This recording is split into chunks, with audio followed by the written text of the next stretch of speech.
पात्र हैं।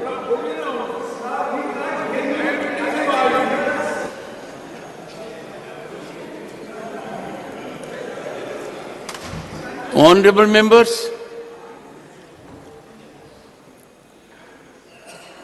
I have the pleasant opportunity to wish birthday greetings to Honorable Member of Parliament, Sri Mohammad Nadimul Haq.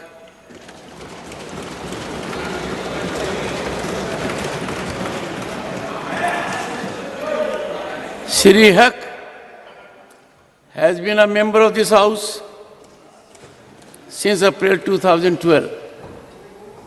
He is serving his second term in the House from April 2018. He is a journalist and writer and takes keen interest in sports. Sri Haq is married to Srimati Farah Khan and is blessed with son Fardeen and daughter Farheen. On my own and your behalf, I wish him a long, healthy and happy life. Papers to be laid on the table. Shri Kiren Rijiju जी। सभापति महोदय, राज्यसभा में आज की कार्यसूची में मेरे नाम के आगे उल्लेखित पृथ्वी विज्ञान मंत्रालय से संबंधित दस्तावेज सभा पटल पर रखने का अनुमति प्रदान करें। श्री पंकज चौधरी। माननीय सभापति जी, मैं आज की कार्यसूची में मेरे नाम के सामने उल्लेखित कागजात आपकी अनुमति से सदन के पटल पर रखता हूं। श्रीमती अन्नपूर्णा देवी।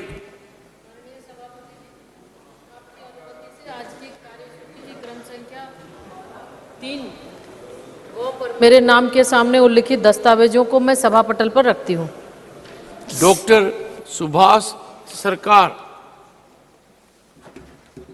आदरणीय सभापति महोदय, आपकी अनुमति से आज की कार्यसूची की क्रम संख्या 2D पर मेरे नाम के सामने उल्लिखित दस्तावेजों को मैं सभा पटल पर रखता हूँ। नमस्कार।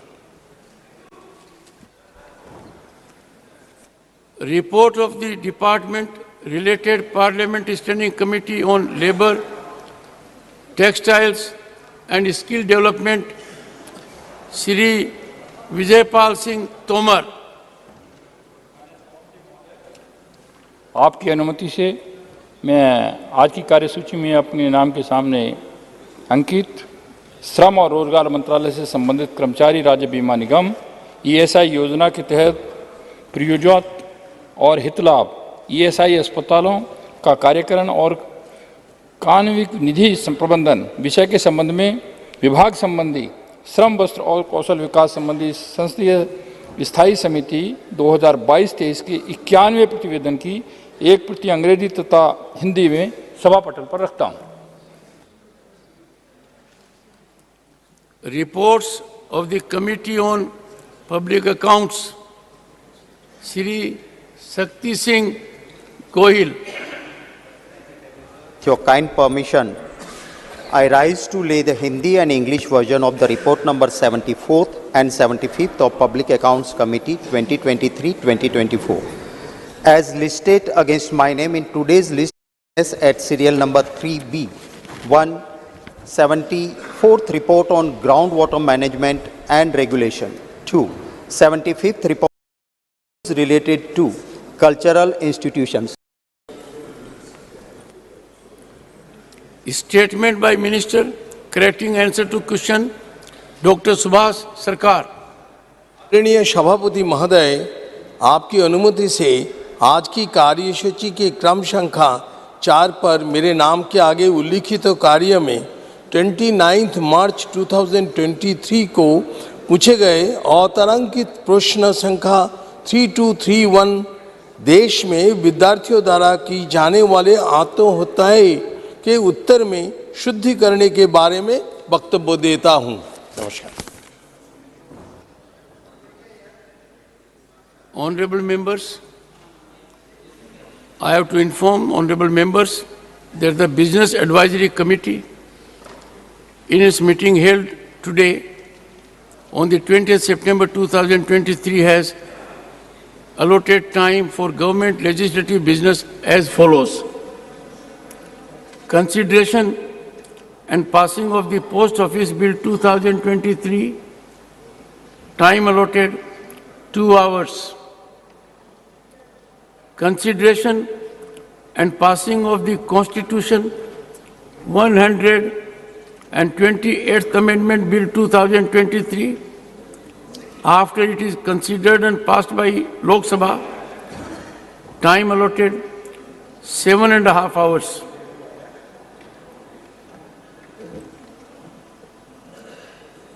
Honorable members, I may inform you that the chamber, lobby and galleries referred to in the rules of procedure and conduct of business in the Council of States Rajya Sabha shall mean, honorable members may take note of it, shall mean the chamber, lobby and galleries of the Parliament House of India as notified on 18th September 2023. Honorable members may further note the lobby has extended or elongated areas that are to be used as sitting lounges by the honorable members. Accordingly, the said areas shall also be included in the definition of lobby for the purpose of the rules.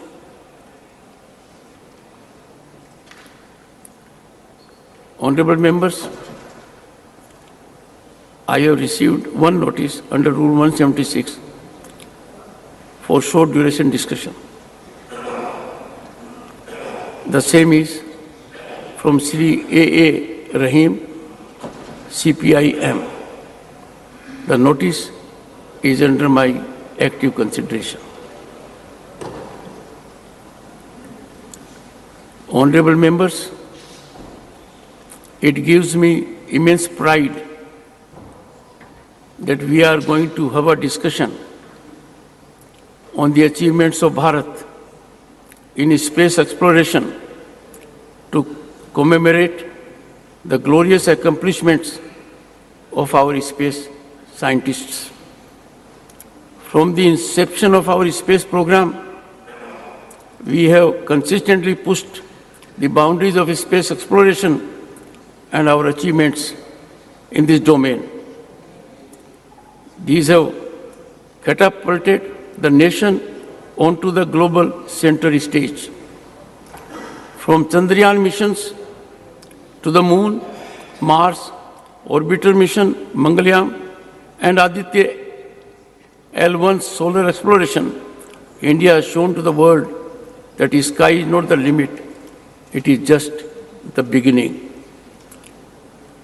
Over the span of nearly 6 decades, India's space program has seen the country evolve from a nation relying on foreign launch vehicles to becoming fully self-reliant with its indigenous launch capabilities.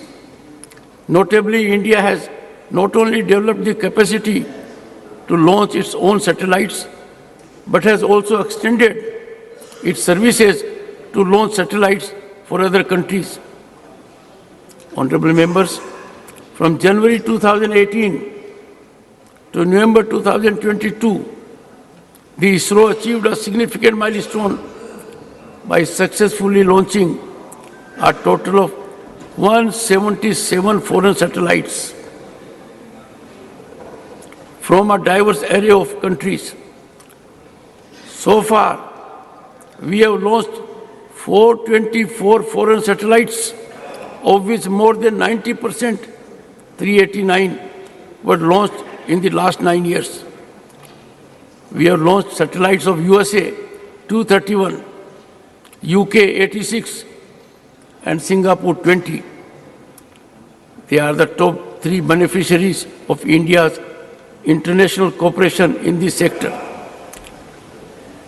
Having diligently attended to our country's development needs through our space endeavors and enhancing communication infrastructure, to enabling remote sensing and weather forecasting, it is only but natural that we now decisively turn our focus towards the uncharted realms of planetary exploration and deep space missions.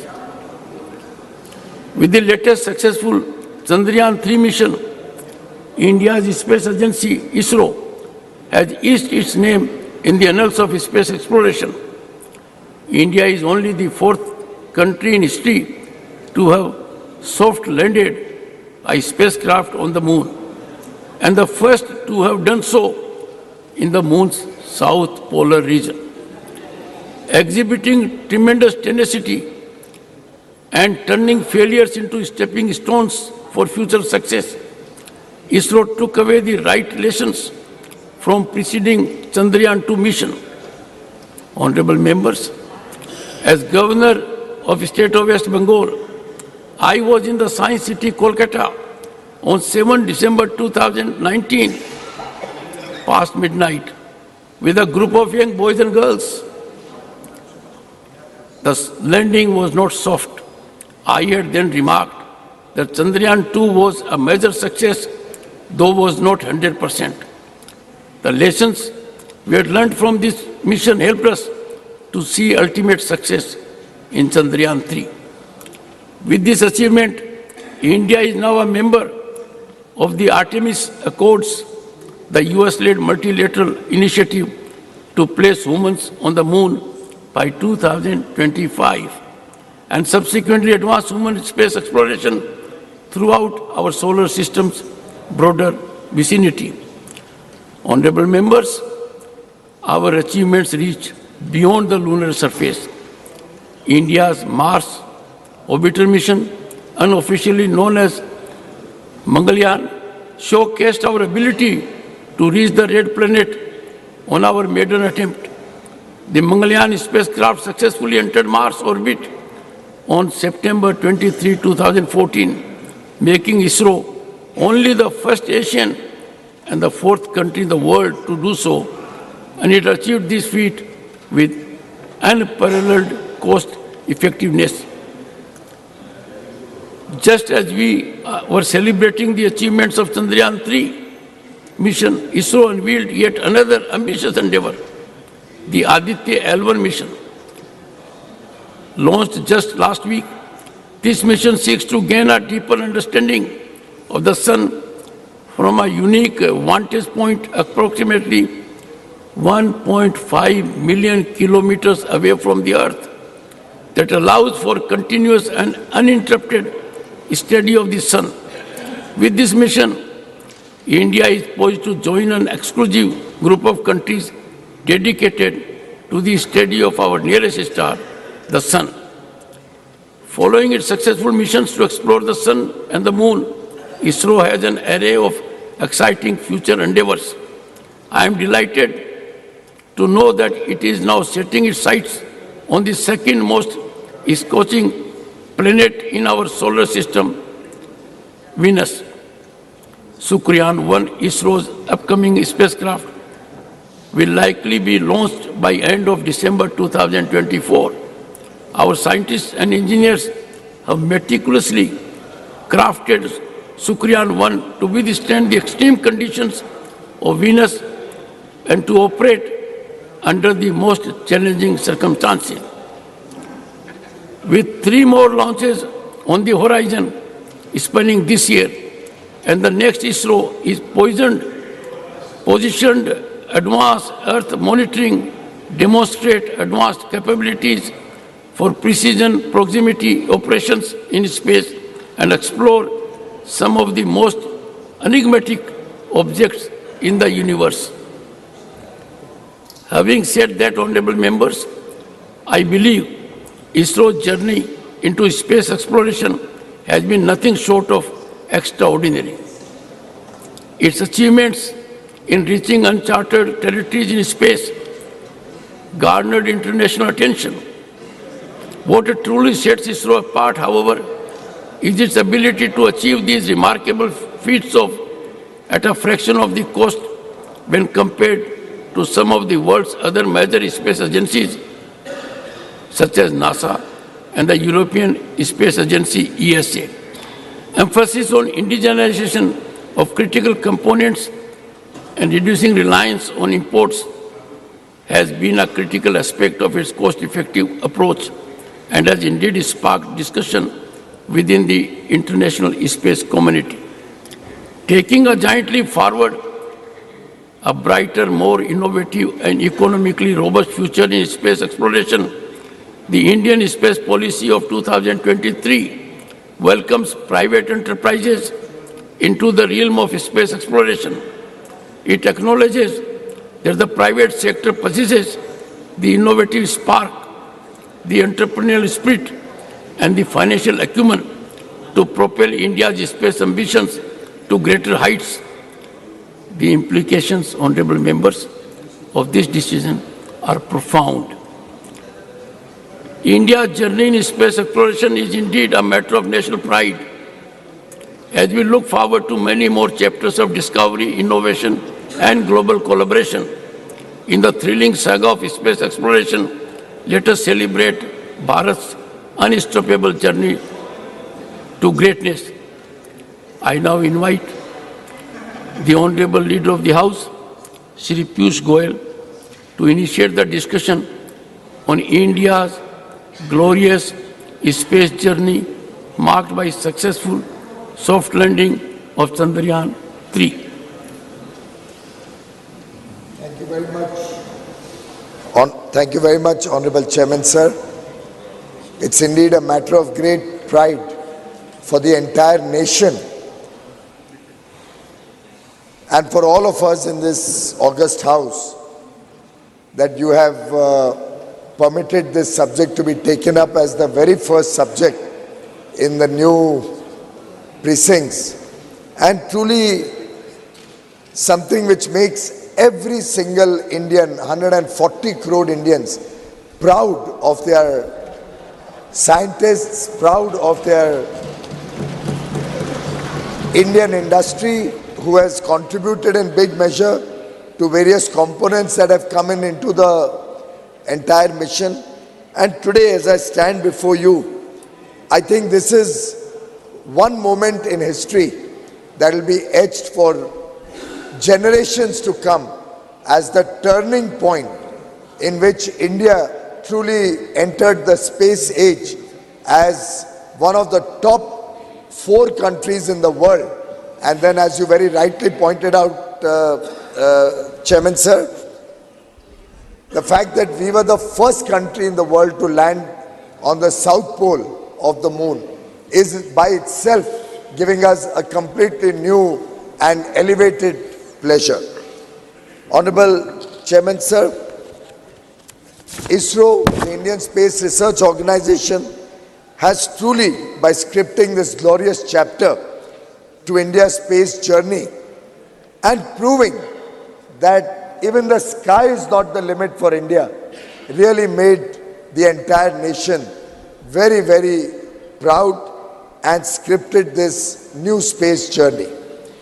Honorable Chairman sir, the successful landing of Chandrayaan-3 is a trailblazing event which happened over years of consistent focus on the subject, lot of research, lot of effort, lot of successes, lot of failures. And this has been one area in which India has progressed from step to step. Every time, even we have taken adversity that the mission faced, in its stride, learned from our failures, made failure the stepping stone to success, and finally, the historic achievement of the landing is a matter of great pride for every Indian. In fact, 3 lunar missions in 15 years, it almost feels as if the moon is beckoning India, as if the moon is awaiting India, and more particularly so when we see the images coming out from there, when we see the messages that ISRO comes out, I think each successive success is strengthening our resolve to capture the space. Honorable Deputy Chairman, sir, today we stand before the world unlocking new avenues of scientific discovery with a new confidence, the self-confidence of an Atmanirbhar Bharat, the self-confidence of a country which produces the highest number of STEM graduates in the world, the self-confidence of a country which today stands before the world with one of the lowest cost missions and one of the most effective and speedy successes that any other country could have achieved. I remember that picture where in the Chandrayaan-2 mission, where after having almost come so close to the surface of the moon, for a small technical reason we were not successful, a lot of naysayers had started trying to run down the Indian mission, run down ISRO, run down our scientists. And for all those naysayers, for all those people who have this negativity about India, जो नकारात्मक सोच के लोग हैं, उन सब के लिए उस दिन सबक था, जैसे प्रधानमंत्री नरेंद्र मोदी जी ने गले लगाया उस समय के इसरो के चेयरमैन को, उनको उनकी क्षमता के ऊपर उनको बधाई देते हुए आगे के लिए, आगे की चुनौतियों के लिए उनको तैयार किया, उनको उनका आत्मविश्वास बढ़ाया, उनको प्रोत्साहित किया। मैं समझता हूँ वो जो चित्र है वो देश के 140 करोड़ लोगों के जहन में, उनके दिल में, उनके मन में बस गया है। और उस दिन के उस प्रोत्साहन को, उस दिन के माननीय प्रधानमंत्री नरेंद्र मोदी जी के वाक्यों को, जैसे उन्होंने पूरे जी जान से अपने जीवन का एक अंश बना लिया और अपने जीवन का मिशन पर आते हुए जिस प्रकार से आगे चले, इतने कम समय में उसके बाद चंद्रयान-3 का सक्सेस, G20 के थोड़े ही दिन पहले, मैं समझता हूं पूरे देश के लिए बहुत ही गर्व की बात है। मुझे ध्यान है कि जयपुर में हमारी G20 की ट्रेड एंड इन्वेस्टमेंट मिनिस्टर्स की, वाणिज्य और निवेश के मंत्रियों की बैठक चल रही थी। बैठक 24 और 25 अगस्त को होनी थी।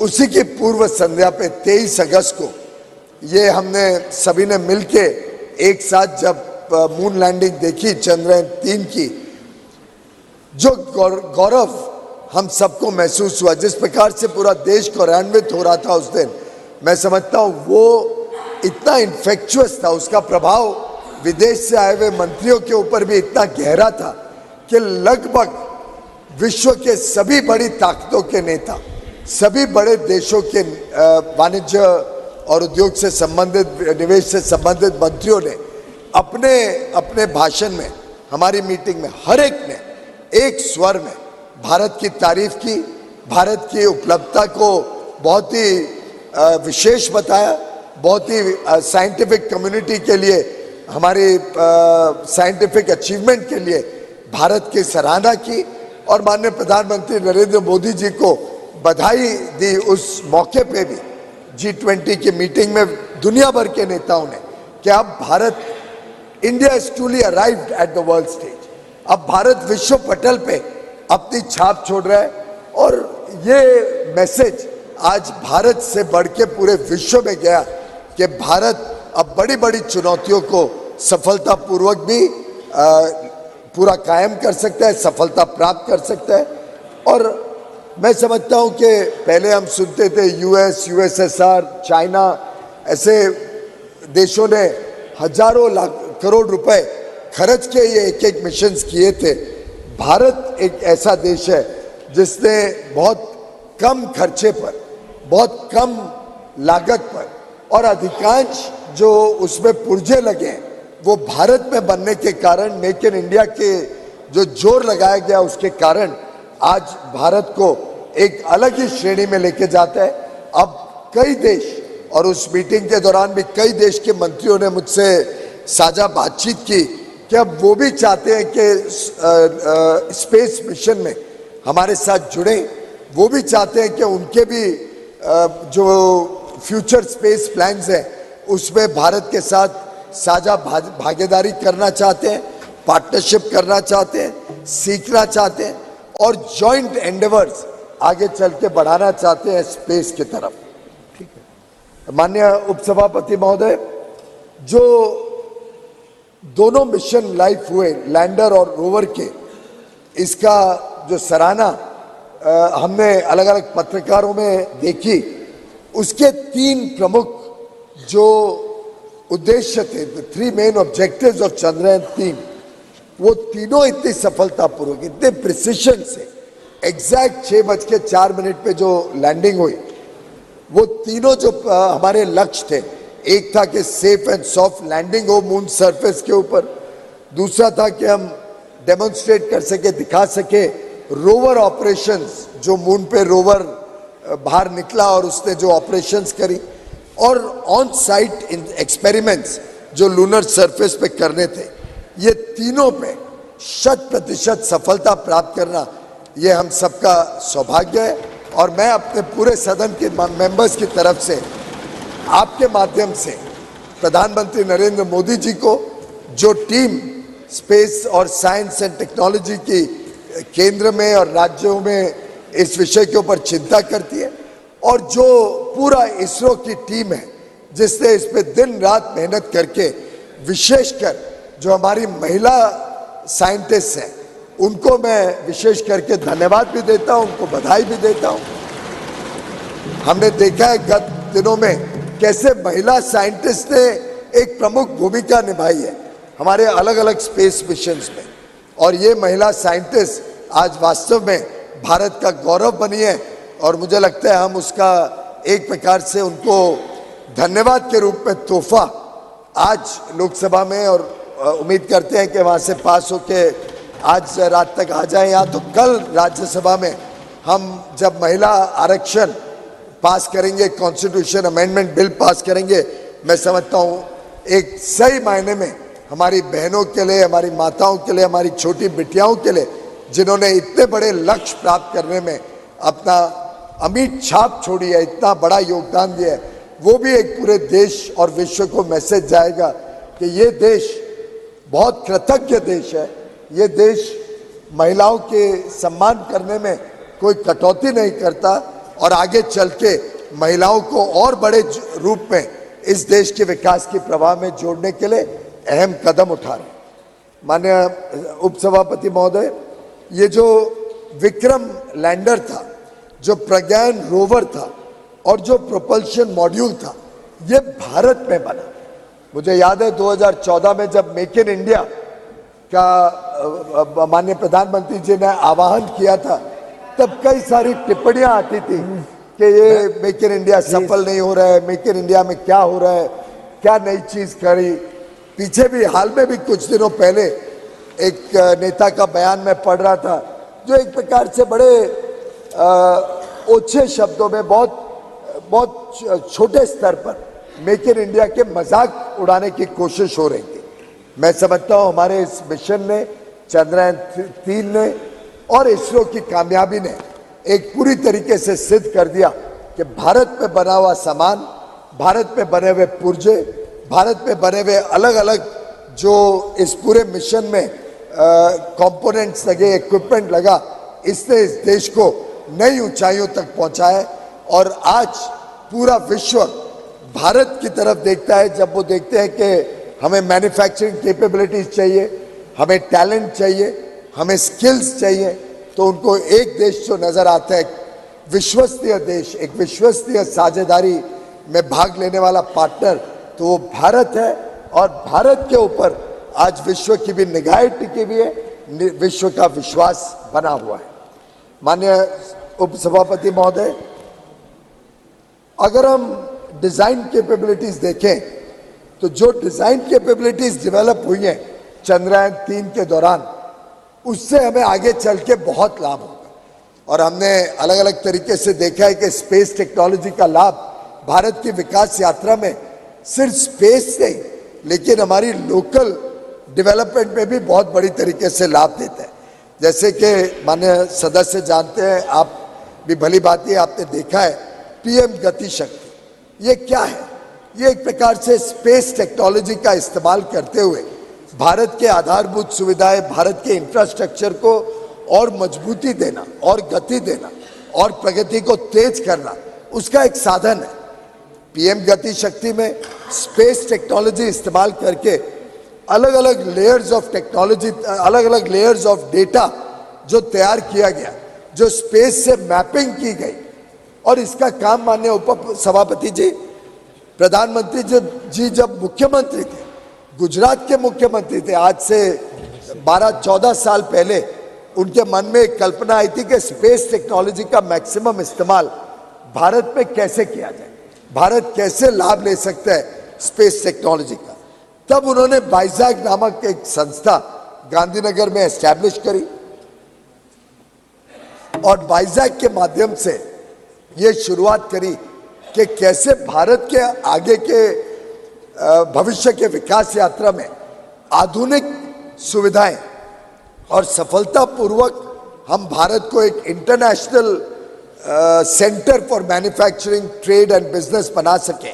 लाखों करोड़ों लोगों को नौकरियां देने के लिए जो हम काम कर रहे हैं, उसके लिए स्पेस टेक्नोलॉजी का इस्तेमाल करने का जीता जागता उदाहरण अगर कुछ है तो पीएम गति शक्ति है। तो इस प्रकार से स्पेस से जो जो हम सीखेंगे, जो जो चंद्रयान 3 की उपलब्धियां होंगी, उससे आगे चल के भारत में जो इंफ्रास्ट्रक्चर डेवलपमेंट हो रहा है, भारत में किस प्रकार से आगे हमें क्रिटिकल मिनरल्स रिसोर्सेज पे काम करना है, अलग अलग तरीके से ये स्पेस का रिसर्च भारत को नई ऊंचाइयों तक लेके जाएगा। और मेरा विश्वास है कि इस उपलब्धि में हम सब मिलके जो आगे के बड़े एम्बिशियस प्लान्स हैं, जो योजनाएं हैं, जो हमारी दूरदर्शी सोच है देश की कि कैसे स्पेस टेक्नोलॉजी और हमारे स्पेस मिशंस भारत को आगे लेके जाने में काम करेंगे। ये जो नया उत्साहित भारत है, ये जो एस्पिरेशनल इंडिया की नई आकांक्षाएं हैं, इसको पूरा करने में गगनयान, चंद्रयान के बाद आने वाला जो गगनयान मिशन है, जो लगभग 2024 में अनुमानित प्लान है, उसको भी हम कैसे सफल बनाएंगे, उसके लिए हम सब ने इसरो को शुभकामनाएं देनी है। हम सब मिलके एक संदेशा दें कि आगे आने वाले गगनयान के लिए भी इसरो सफल हो, पूरी तरीके से सफल हो। हमारी माता बहनें, हमारे इसरो के साइंटिस्ट जो पूरी लगन के साथ इसमें लगे हुए हैं, उनको हम यहाँ से एक शुभ संदेश दें कि उनका गगनयान मिशन भी सफल हो। हमने ऑलरेडी देखा आदित्य मिशन, जो आदित्य L1 जो सूरज के और भारत के बीच में, जो अर्थ और सन के बीच में, यहाँ से लगभग 15 लाख किलोमीटर दूरी पे जाके स्टेशन होगा, जो लैग्रैंज पॉइंट है, वहाँ से स्टडी करेगा सूर्य की किरणों की ताकत, सूर्य की ताकत को। तो उस पॉइंट तक सफलतापूर्वक पहुँचे, वो रास्ते में है, उसका लॉन्च सक्सेसफुली हो चुका है और वो पहला डेडिकेटेड स्पेसक्राफ्ट मिशन है जो सूर्य को स्टडी करने के लिए यहाँ से भेजा गया है। इसी के साथ साथ एक डेडिकेटेड पोलरीमेट्री मिशन एक्सपोसैट, जो एक्सरे के माध्यम से पोलरोमीटर सैटेलाइट के रूप में बाहर काम करेगा। इस तरीके से हमारी जो नए नए आगे की योजनाएं हैं, उसके लिए हम सब मिलके इस सदन से एक स्वर में एक बड़ा अच्छा संदेश और शुभकामनाएं भेजें। तो एक तरफ बधाई चंद्रयान 3 के सफलता के लिए, दूसरी तरफ शुभेच्छा आगे के बड़े बड़े लक्ष्यों को प्राप्त करने के लिए।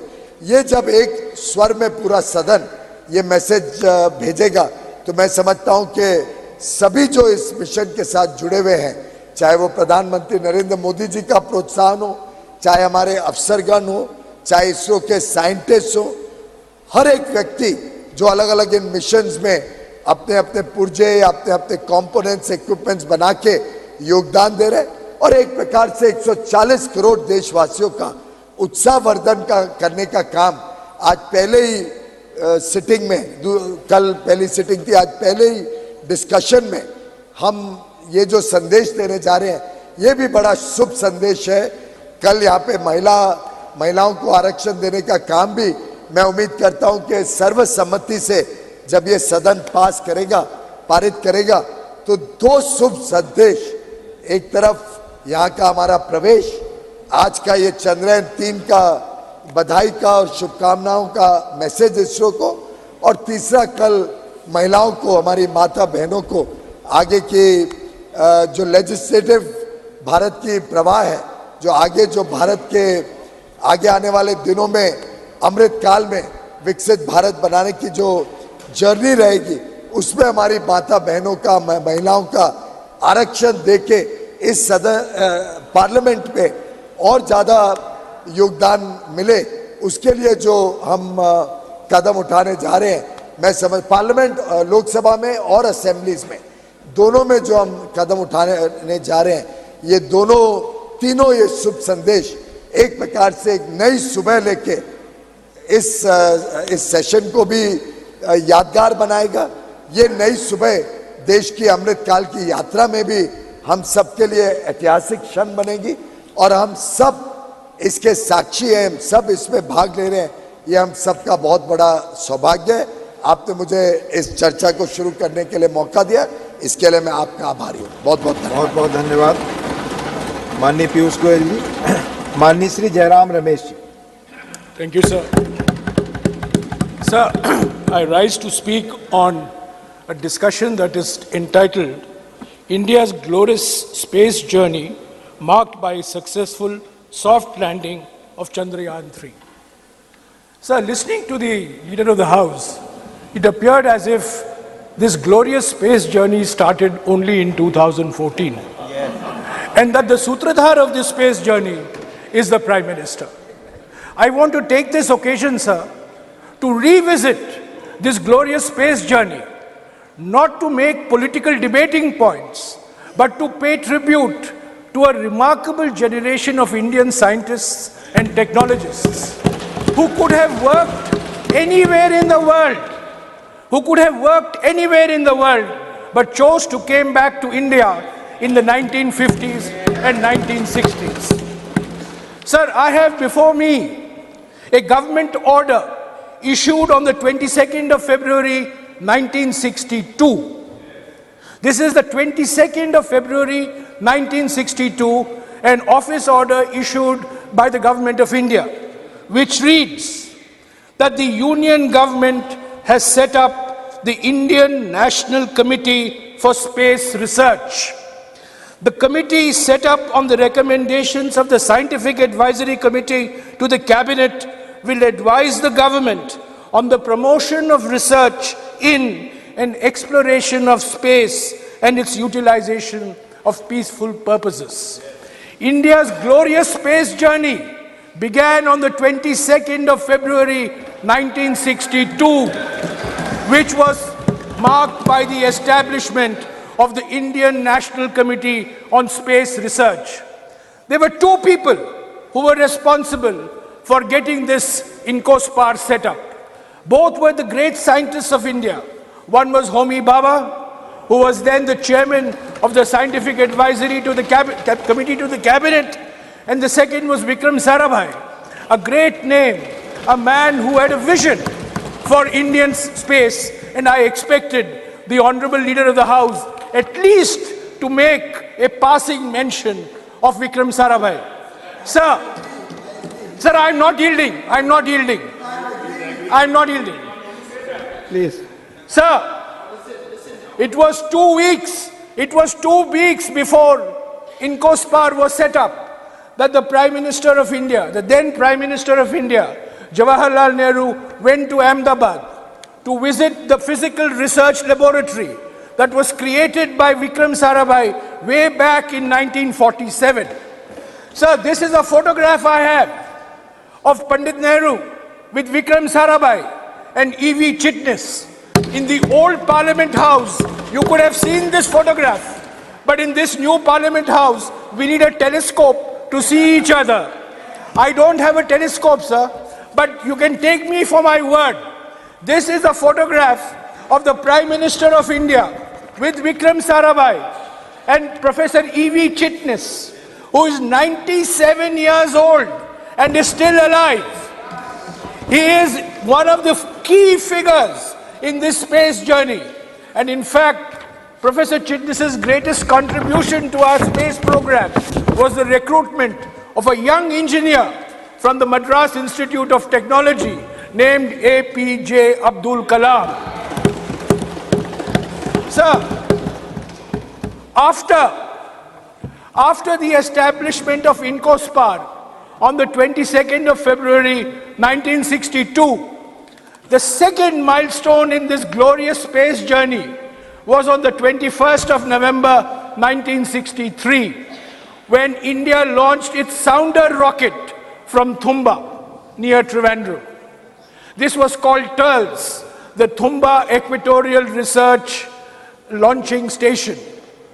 This was the first sounding rocket launched way back on the 21st of November 1963. And this was made possible because of Vikram Sarabhai, because of H.G.K. Murthy, because of the Abdul Kalam, because of E.V. Chitnis, and a large number of scientists and technologists. So ISRO was created on the 15th of August 1969. This was when Vikram Sarabhai created the Indian Space Research Organization to give a developmental boost to the Indian space program.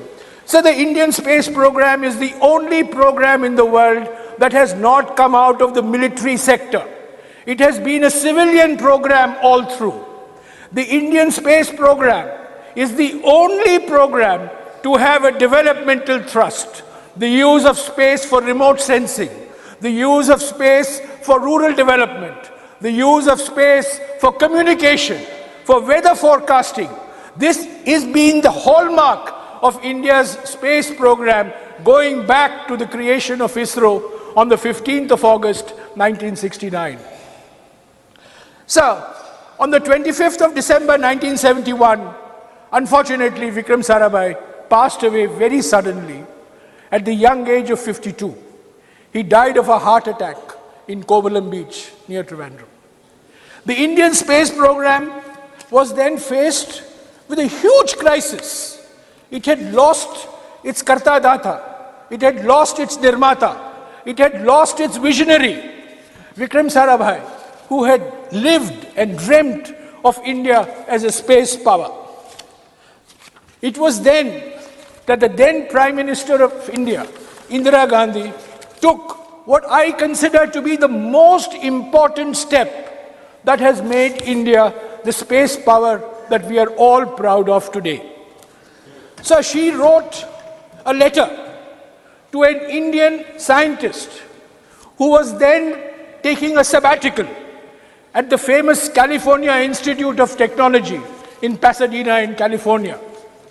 The name of the scientist is Satish Dhawan, and it is in his honor that our launch center in Sriharikota is called the Satish Dhawan Launch Center. Sir, Indira Gandhi wrote a letter on the 7th of January 1972, and I wish to quote a few lines from this letter.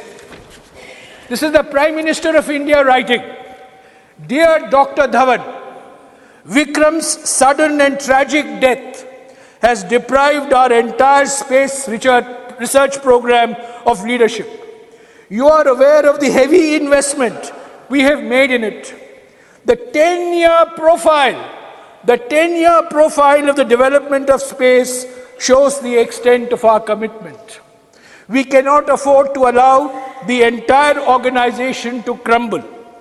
I should like you to accept the stewardship of our space program, which I am proposing to separate from the Atomic Energy Commission. Till 1972, space and atomic energy were together, but it is in 1972 that space gets separated from the Atomic Energy Commission. It will be for you to structure this new organization. Please let me know urgently when I may expect you to return and what arrangements you would like us to make for the interim period. I hope you will respond to an emergency situation in a sensitive area of national importance." This is a letter written by the Prime Minister of India to a scientist taking a sabbatical in California, who was then the director of the Indian Institute of Science, Satish Dhawan. Sir Satish Dhawan immediately accepted the offer of the Prime Minister. He put some conditions that he would like ISRO to be headquartered in Bangalore. He would not like to be posted in New Delhi, that he would like to continue as the director of the Indian Institute of Science, and he would like full freedom to run ISRO the way it should be run. The Prime Minister of India accepted and acceded to all these conditions. So when he came back to India, when he took over as chairman of ISRO, her secretary, Mr. P.N. Haksar, sent Mrs. Gandhi a note. And I was fortunate enough to get a copy of this note in the archives. And Mr. Haksar wrote on the 25th of May 1972 to the Prime Minister, Dr. Satish Dhawan is an extremely sensitive human being. Hitherto, he has led a relatively cloistered life, devoting himself to the pursuit of his own scientific specialty in the field of aerodynamics. I know he has many doubts and hesitations in accepting the responsibility of heading our space organization. And if he were to opt out of it, we literally have no one at present as the second best choice. It is therefore of vital importance that our Prime Minister should express in her own way her appreciation of the high sense of duty which has led Dr. Dhawan to respond to the PM's call to him. It is equally necessary to say that Dr. Dhawan will continue to receive her personal support in sorting out any problems he may run up against any administrative and other fields, and that Dr. Dhawan should not hesitate in coming to the Prime Minister, and that he will always have direct access. So it is from this day onwards that Prime Ministers of India have held direct control of the Department of Space. It is from this day onwards that the Chairman of ISRO, the Chairman of the Space Commission, the Secretary Department of Space, three roles combined in one individual, have only reported to the Prime Minister and nobody else. So the glorious space journey that the Leader of the House wants us to believe started in 2014. The first milestone was on the 22nd of February 1962. The glorious journey that the Leader of the House wants us to believe started in 2014, had its second milestone on the 15th of August 1969 with the creation of ISRO. The glorious journey that the Leader of the House wants us to believe begins in 2014, had its third milestone in 1972, July, when Satish Dhawan became the chairman of ISRO. Sir, the success of Chandrayaan-3 is based on the competencies, the capabilities, the capacities that have been created over a 60-year period. We launched satellites, but we first launched satellites on Soviet rockets. We did not have a satellite launch vehicle. In July of 1979, our first SLV launch failed. Dr. Kalam was in tears. So Dr. Satish Dhawan said, I am your leader. I will take responsibility for the failure. You sit at the back. That is leadership. In August of 1980, the SLV-3 succeeded. Dr. Dhawan said to Kalam, Kalam, you take credit for this. I will sit at the back. This is leadership. Leadership is not taking credit when things are going good and run away when the things are going bad. Leadership is when you have the courage to take the responsibility for things that are going wrong as much as you take credit when things are going right. So this is the milestones of a successful journey, sir. There have been many scientists, and I want to recall, I have mentioned Homi Bhabha, I have mentioned Vikram Sarabhai, I have mentioned Abdul Kalam. There is a great scientist of India who is forgotten today. He is the only scientist who has worked and contributed for nuclear program as well as for our space program.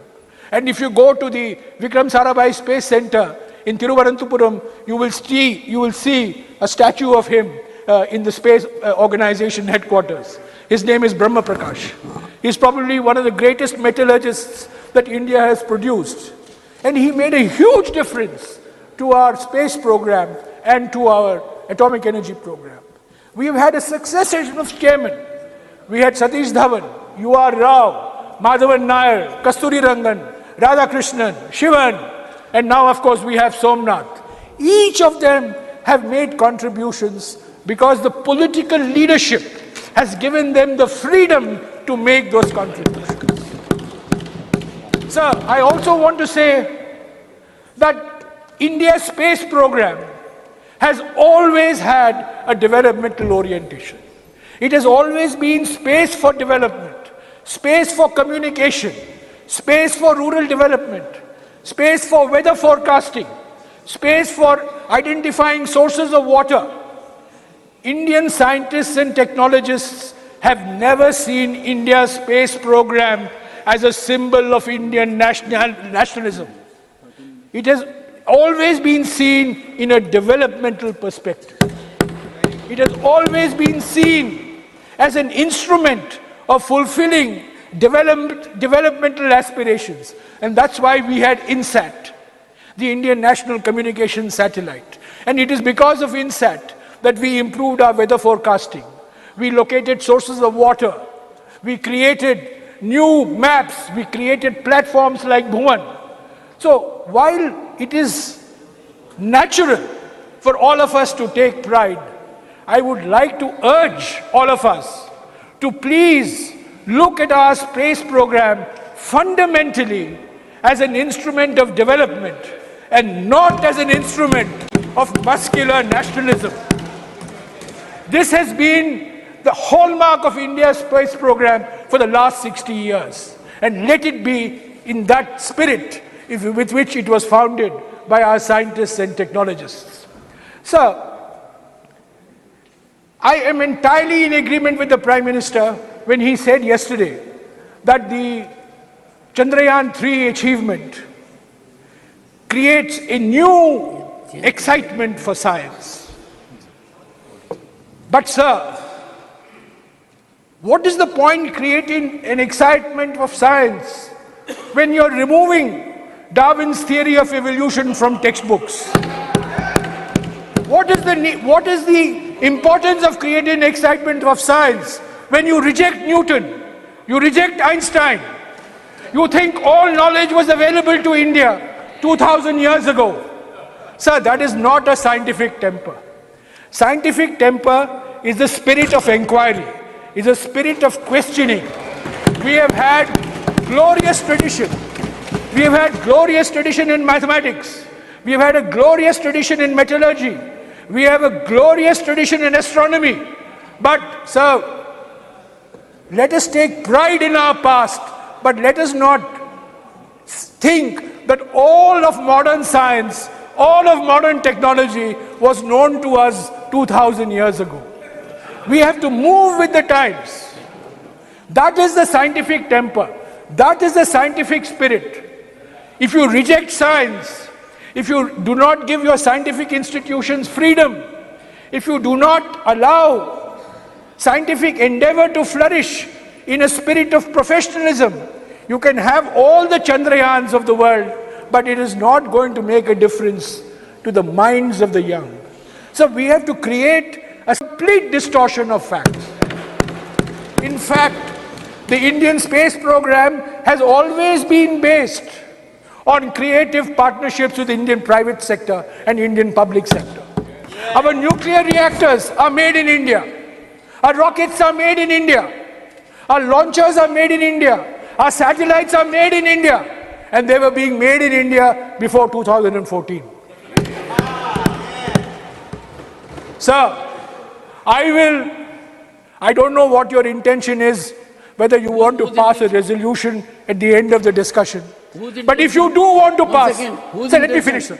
If you do want to pass, please acknowledge that the capabilities competencies and capacities that have resulted in Chandrayaan-3's success are the results of investments made over the last 60 years. These are based on contributions of successive prime ministers. These are based on contributions of a large number of Indian scientists, large number of Indian technologists, many of whom we don't even know of, many of whom we don't even acknowledge. But I think today is the day when we should salute our Indian scientific community, our Indian technological community. So, it is the Indian scientists and Indian technologists who gave India the Green Revolution in the 1970s. It is Indian scientists and Indian technologists who gave India the White Revolution in the 1970s. It is Indian scientists and Indian technologists which have created our missile development program, the Agnis and the Prithvis and the Nags. And it is Indian scientists and Indian technologists who have given our space program the profile in the world that it has today. And I want to say one thing about these scientists and engineers, sir. So all the newspaper headlines, all our talk is based on our elite institutions of learning. I happen to come from one of them. But I have no hesitation in saying that the contributions in the space program have come from men and women who are graduates of government engineering colleges, of lesser known engineering colleges. They are not from IITs, they're not from IIMs, but they are from colleges in Kollam, colleges in Trivandrum, colleges in Surat, colleges in Baroda, colleges in Pune, colleges in Bhopal, in Rajasthan, colleges in Indore, colleges in Jaipur. This is what colleges in Chennai. Sir, this is the strength of Indian science. The strength of Indian science doesn't come from 5 institutes or 10 institutes or 15 institutes. The strength of Indian science comes from a very large population of engineering institutions, which we have to nurture, which we have to upgrade, which we have to recognize, and which we must give full freedom for them to operate. So, sir, I associate myself with the sentiments of the Leader of the House, who has not heard whatever I have said because he's been busy in conversation with the person next to him throughout. He has been busy in conversation throughout. No. Take a Sir. Jairam, now you have made a reflection. Let him react. He has. And before that, Jairam was on right track. Jairam, you were on right track. But when I took the seat, you got little political. What is this? From science, you traveled to politics. Sir, I had got up in between also. Unfortunately, Jairam thought, Honorable Chairman, sir. Sir हमारा पुराना रिश्ता है sir, हमारा पुराना रिश्ता है और ये बड़े इन्होंने कुछ साल पहले आइंस्टाइन और न्यूटन को कंफ्यूज भी कर दिया था। पुराना रिश्ता याद नहीं दिलाऊंगा उनको, पुराना रिश्ता, पर आज उनसे भाषण सुनना पड़ा, प्रवचन सुनना पड़ा। पुराना रिश्ता, हमारे स्पेस प्रोग्राम का क्या उपलब्धियां हैं। पुराना रिश्ता और पुराना घाव मीठा दर्द देता है। Sir, I associate myself with the Leader of the House. We acknowledge, we salute, we applaud ISRO, the past members of ISRO family, the present members of ISRO family. We congratulate our Indian scientists, we congratulate our Indian technologists. I am sure that many more achievements are there in the years to come. But sir, I will only end by pleading that we need to give our scientific and technological institutions full freedom. We need to give our scientific and technological institutions full independence and professionalism. And we need to free our scientific and technological institutions of any political patronage and political interference and political intervention. So let us on that thought acknowledge the glorious space journey that we have had, and let us also acknowledge the milestones that we have gone through, even though the Prime Minister and the Leader of the House may choose to airbrush them away from history. They are a fact of life. They cannot be erased from history. They are very much part of our space journey. I thought that it is important for me to remind the House where we have come from, the journey that we have taken, the achievements that we have had, the people who have contributed, rather than fall victim to this new impression that has been created that this entire accomplishment of Chandrayaan-3 and Aditya L1 is the result of only one individual. Thank you, sir.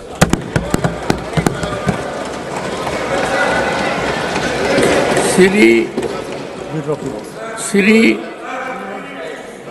Jawar, okay.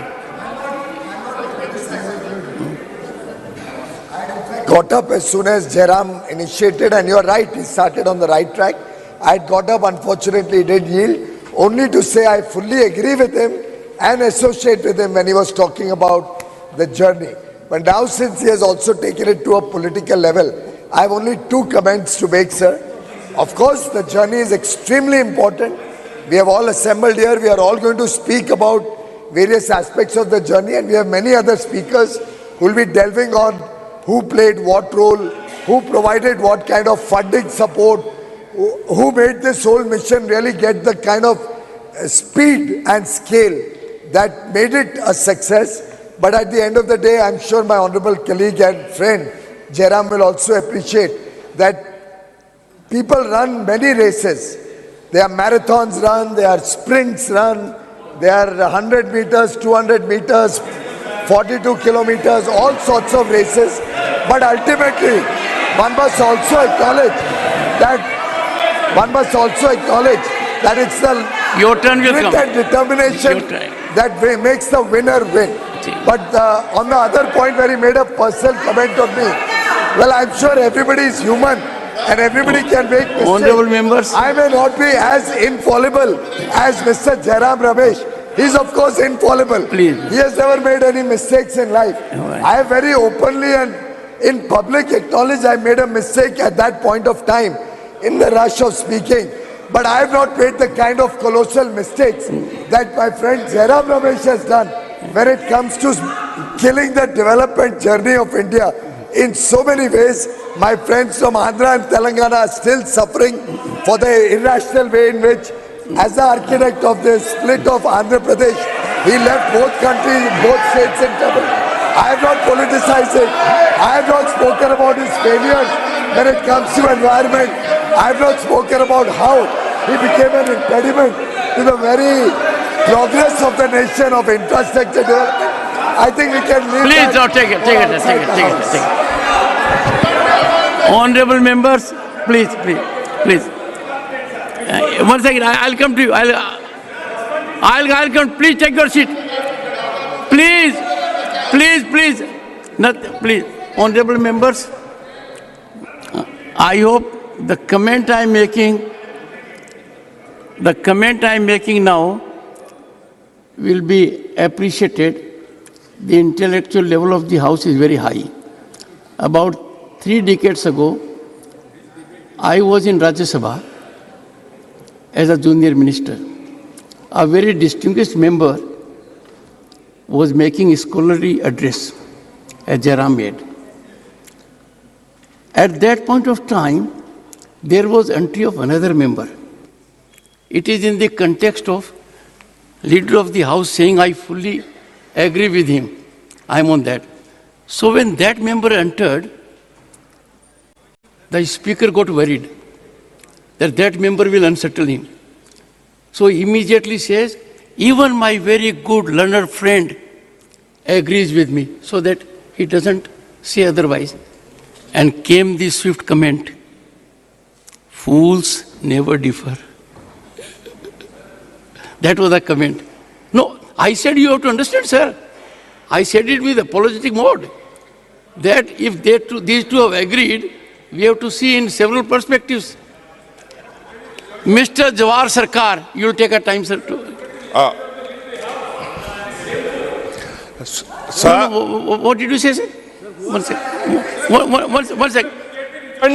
Look at the rejoinder of the leader of the House after such a brilliant speech, bringing in Telangana and division of Andhra Pradesh. Honorable members, shameful. One second. No, it is deleted. It is deleted. Where is the shamefulness? Where is the shamefulness? Use it is deleted. Don't come in the way of that. The comment is not on record. And honorable members, after a long time, we had a good debate. After a long time, the people were informed. Maybe there is a political put which will be there both sides and all sides. But after a long time, we are on track. And therefore, we must appreciate it.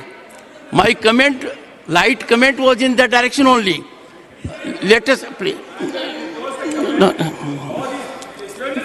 I'll look into it.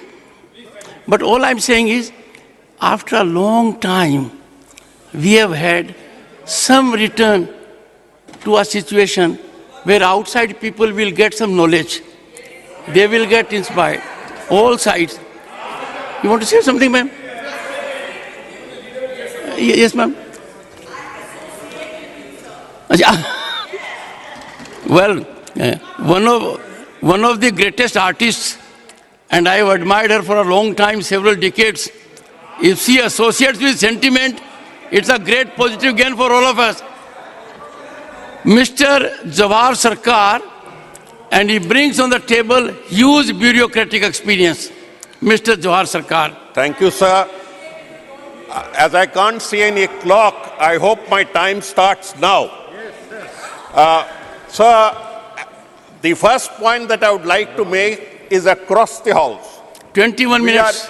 We are Indians first, and as an Indian, we take immense pride in the Chandrayaan mission.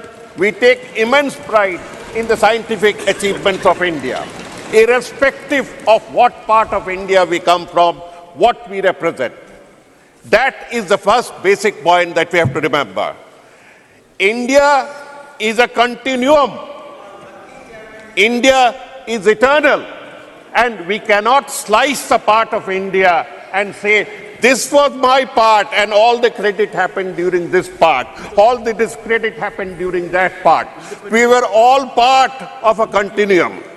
When we talk of Chandrayaan, Mr. Jairam Ramesh has explained in great detail, the chair also has explained in great detail, the whole journey of Chandrayaan, and that it spans for 6 decades and more.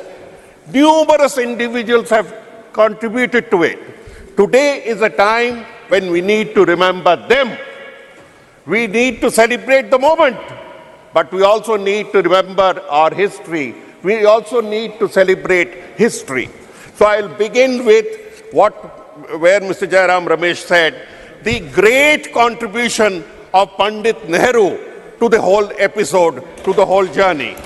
As Indians, no one can deny, I am not speaking parochially, no one can deny the immense contribution of the man who introduced scientific temper in India, the man who introduced all forms of scientific research, Vikram Sarabhai. We have come to a new house and there should be a new approach. Instead of only political leaders, we should celebrate the images, the statues of Vikram Sarabhai, of Abdul Kalam, of Homi Bhabha. These are the ones who took us to where we are. We have to admit that it is this, the great leadership, the great vision, the unending toil of Homi Bhabha, of Satish Dhawan, of Vikram Sarabhai, of Abdul Kalam, where we are today, where Abdul Kalam, where we are today. We also cannot acknowledge or disacknowledge or deny the role played by the Prime Ministers. The present Prime Minister must have surely contributed to this great journey, but that does not mean that earlier Prime Ministers who laid the path did not contribute and should not be forgotten. As an Indian, my heart leaps when I see our space launch vehicles propel these satellites of other countries and place them in space. We do a big favor to the rest of humanity, to other nations, and my heart leaps. But my heart is big. As an Indian, as a person who shares the timelessness of India, we should have a big heart. The big heart that not only takes space launch vehicles, take only satellites, but also propels ideas. Today, my heart leaps with joy for another reason. And the reason is that science is finally gaining over superstition. Science is finally gaining over superstition. We have to believe in both experimentation, in empiricism and evidence before we open our mouths. Before we open our mouths, we must think of the consequences of what we are saying. Experimentation, empiricism and evidence. How can someone say that Ganesha's head was placed by plastic surgery? We had his Chaturthi yesterday. We believe in the greatness of Ganesh. But how can you say that his head was placed by plastic surgery? How can you talk of stem cell surgery, stem cell science, bringing in a particular large section in the Mahabharata? We have to have, you have to have both faith in something and a strong belief in rationality. Personally, I don't find any great conflict between a faith in something and rationality. Others may, I don't. As an Indian, I can move along with faith and I can also move along with rationality, but I would not ever like to see the date when faith, superstition and backwardness trample upon the fruits of science. We have the science minister who comes and says that we reject Darwin. We have another minister who comes and says we reject Einstein. For God's sake, if you reject science, you cannot celebrate science just because the timing was such. You cannot reap the benefits of a timing and then say. We had a science and technology minister who said we discovered the theories of Pythagoras before Pythagoras. For God's sake, you are a minister of the Republic, of Great Republic of India. You cannot make these statements. Please refrain, the leaders. I beseech of you, please restrain them from making irresponsible statements. A vice chancellor of Andhra University talks about stem cell research. A chief minister talks of Mahabharata, talks of internet and space communication during the age of Mahabharata. Let us from this lesson, let us from this moment take an oath that before we make unscientific comments, we will restrain ourselves, we will stick to science so that we have many more Chandrayans, we have many more Adityas, we have a superior make in India. Since people were talking about contribution, a very important point that we need to remember is that this contribution of Chandrayaan reveals that it is the smaller technological colleges of India that are not in the limelight. Non-IITs, if I may put it bluntly, it is the non-IITs that have landed India into such a glorious position. We are feeding on IITs, but many of the products of IITs are going abroad to serve the interest of world capitalism. To serve the interest of world capitalism, to serve the interest of world domination. Why are we doing it? We need to shift our emphasis to our smaller colleges that have produced. Bengal, incidentally, has sent 31 in the ISRO. We could have said more about it. Now, when I mentioned about superstitions, I also come to two spoiler points.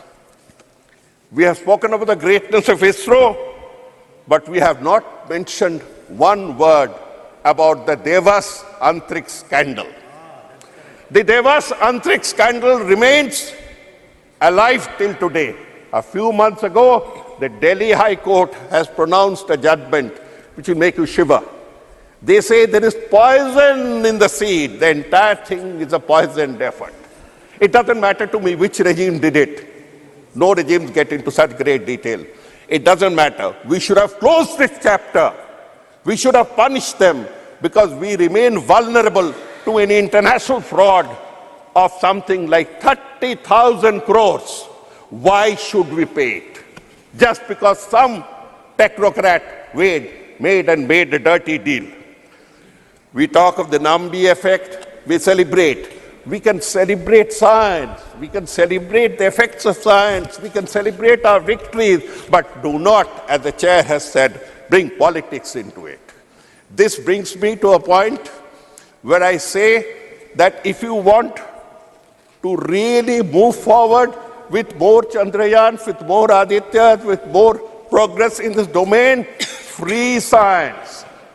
Free science. You have made science subservient to the rules of the bureaucracy. You have created departments and ministries of science where you have placed scientists, but the rules remain the same. The rules remain the same. You have to have a separate set of rules. You have to go in for faith. You have to allow them to function, not shackle them with bureaucratic rules. My heart leaps when I hear that India has joined the 6 nations for the National Quantum Mission. This National Quantum Mission will take India forward. Whether X regime stays or Y regime comes or the Z regime goes, it doesn't matter. This permanent contribution to the quantum mission will take India forward. We should move higher. We already have moved high on the innovation index. In the world over, they look at us to see how much we have innovated, not how much we have talked. How many patents have we filed? This is hard fact. And we have actually gone up, but we need to go further up. This is where the focus should be. The tragic point about Indian science is that even the budget of ISRO has been cut by 8%. The tragic point of Indian science, the tragic part of Indian science is that we do not contribute enough to R&D, research and development. It's an international shame. I am saying, Minister Sirs, it's an international shame because when we make claims, we must substantiate claims. Our contribution of the GDP to research and development is 0.65%, out of which 4% is contributed. 4% is contributed by the state sector, that is the government sector, and only 0.2% is contributed by the corporate sector in India. It is this same corporate sector that you have allowed a 4 lakh crore remission. I am repeating, you have remitted 4 lakh crores by way of taxes from 2019. What have you got in return? Can you make them contribute 0.5% more? 0.5% more? When we talk, this is the remission of income tax, what we call the corporation tax. By way of favors, I am repeating the point, that 12.5 lakh crores, I am repeating, 12.5 lakh crores of the bank customers' money has been evaporated, has been extinguished, has been written off to favor big corporates. A big corporate who belongs to a political party, who was also a member of this house, has got away with 5,000 crores. 5,000 crores of remission yesterday. My submission, madam, my submission is not politics. My submission is that this is the type of money, that could get in to help the science sector with more funding. That is all. All I'm saying is don't talk of lack of resources. Say that we have resources. They have gone in the wrong directions. But now that we are conscious of our capabilities in science and technology, in industry, in Make in India, let us put more money in research and development. And where do we get the money from? I have mentioned already the 5,000 crores that has been remitted. Do not permit these things to go on. We have had a long discussion on the space mission. We have had an erudite discussion by Jairam Ramesh, by the Honorable Chair, by the Leader of the House. I thank all of you, but we should have found time not only for space and the moon, but also for Manipur. We have had no time at all to discuss Manipur. With these words, I thank you and I support the resolution in favor of congratulating Indian science as a whole for several generations. Thank you. Sri Trachui Sobal.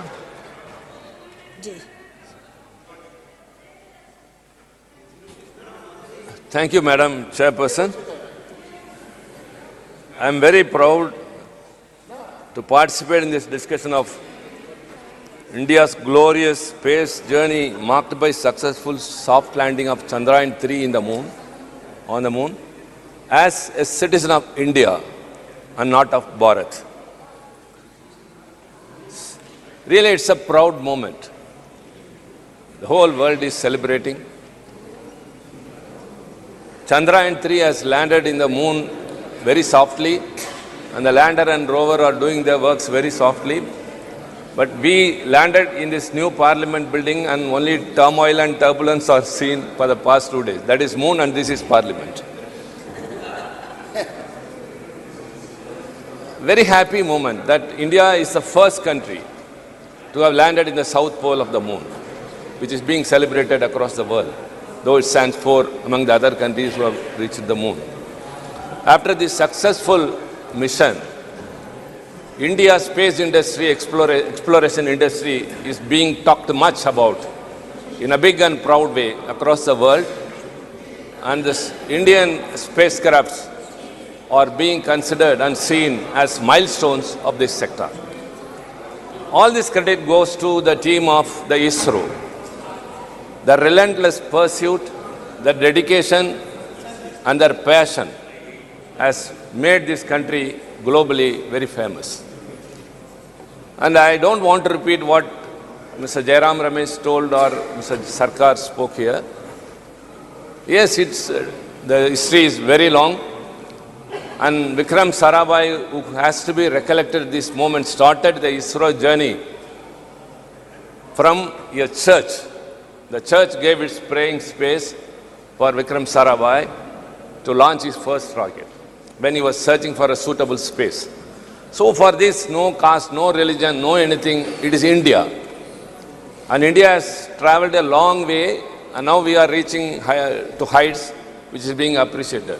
So very importantly, I want to make here something very emphatically.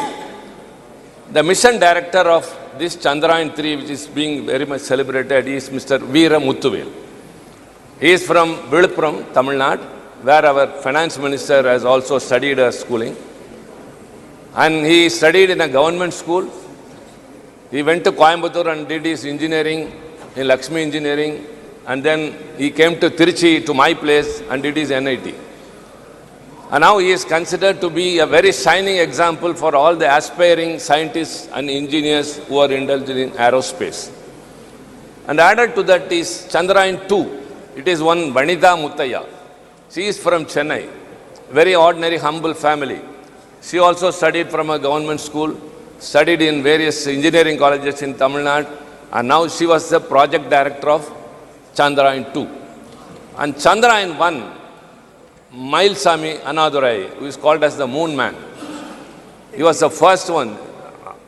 1969, Apollo Apollo landed in the moon with Armstrong, but they returned.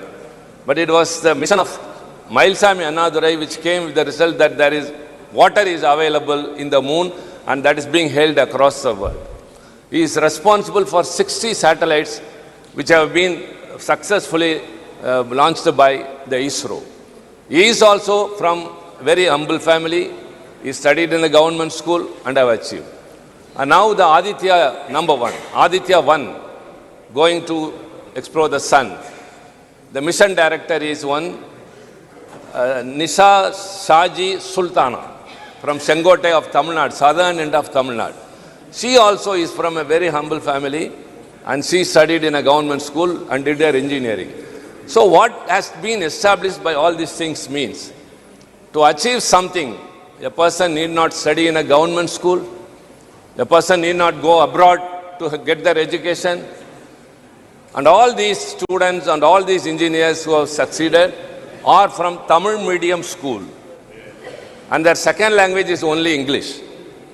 So to reach the space, Veera Muthuvel, the successful mission director of Viluppuram, started from Viluppuram and landed in the moon without Hindi and Sanskrit. So we are very proud to say, these scientists have not only taken the position of India globally, that India's ISRO space exploration is par excellence than the developed countries.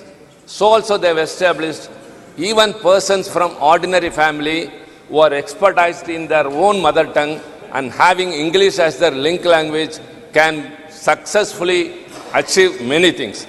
So this is a very, very important thing we have learnt in this, and we have to compliment every one of the scientists. Sivan, who was the former chairman of ISRO from Kanyakumari, and now the chairman, Mr. Somnath, all have made us very proud. And this parliament, cutting across the political parties, as I said, as citizens of India and responsible members of parliament, and I from DMK party, Veera Muthuvel was immediately called and being appreciated by our Chief Minister, M.K. Stalin, after the mission was successful. So we, as members of parliament, with all responsibility and with proudness, let us compliment and congratulate the team of ISRO for having taken India globally to a very, very remarkable place. Thank you very much. Thank you. Shri Sandeep Kumar Pathak.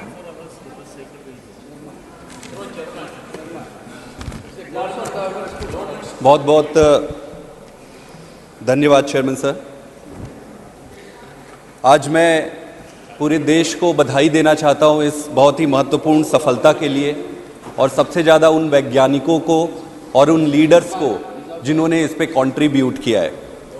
आपको ये बताना चाहूँगा कि space mission की शुरुआत स्वतंत्रता से बहुत पहले हो गई थी।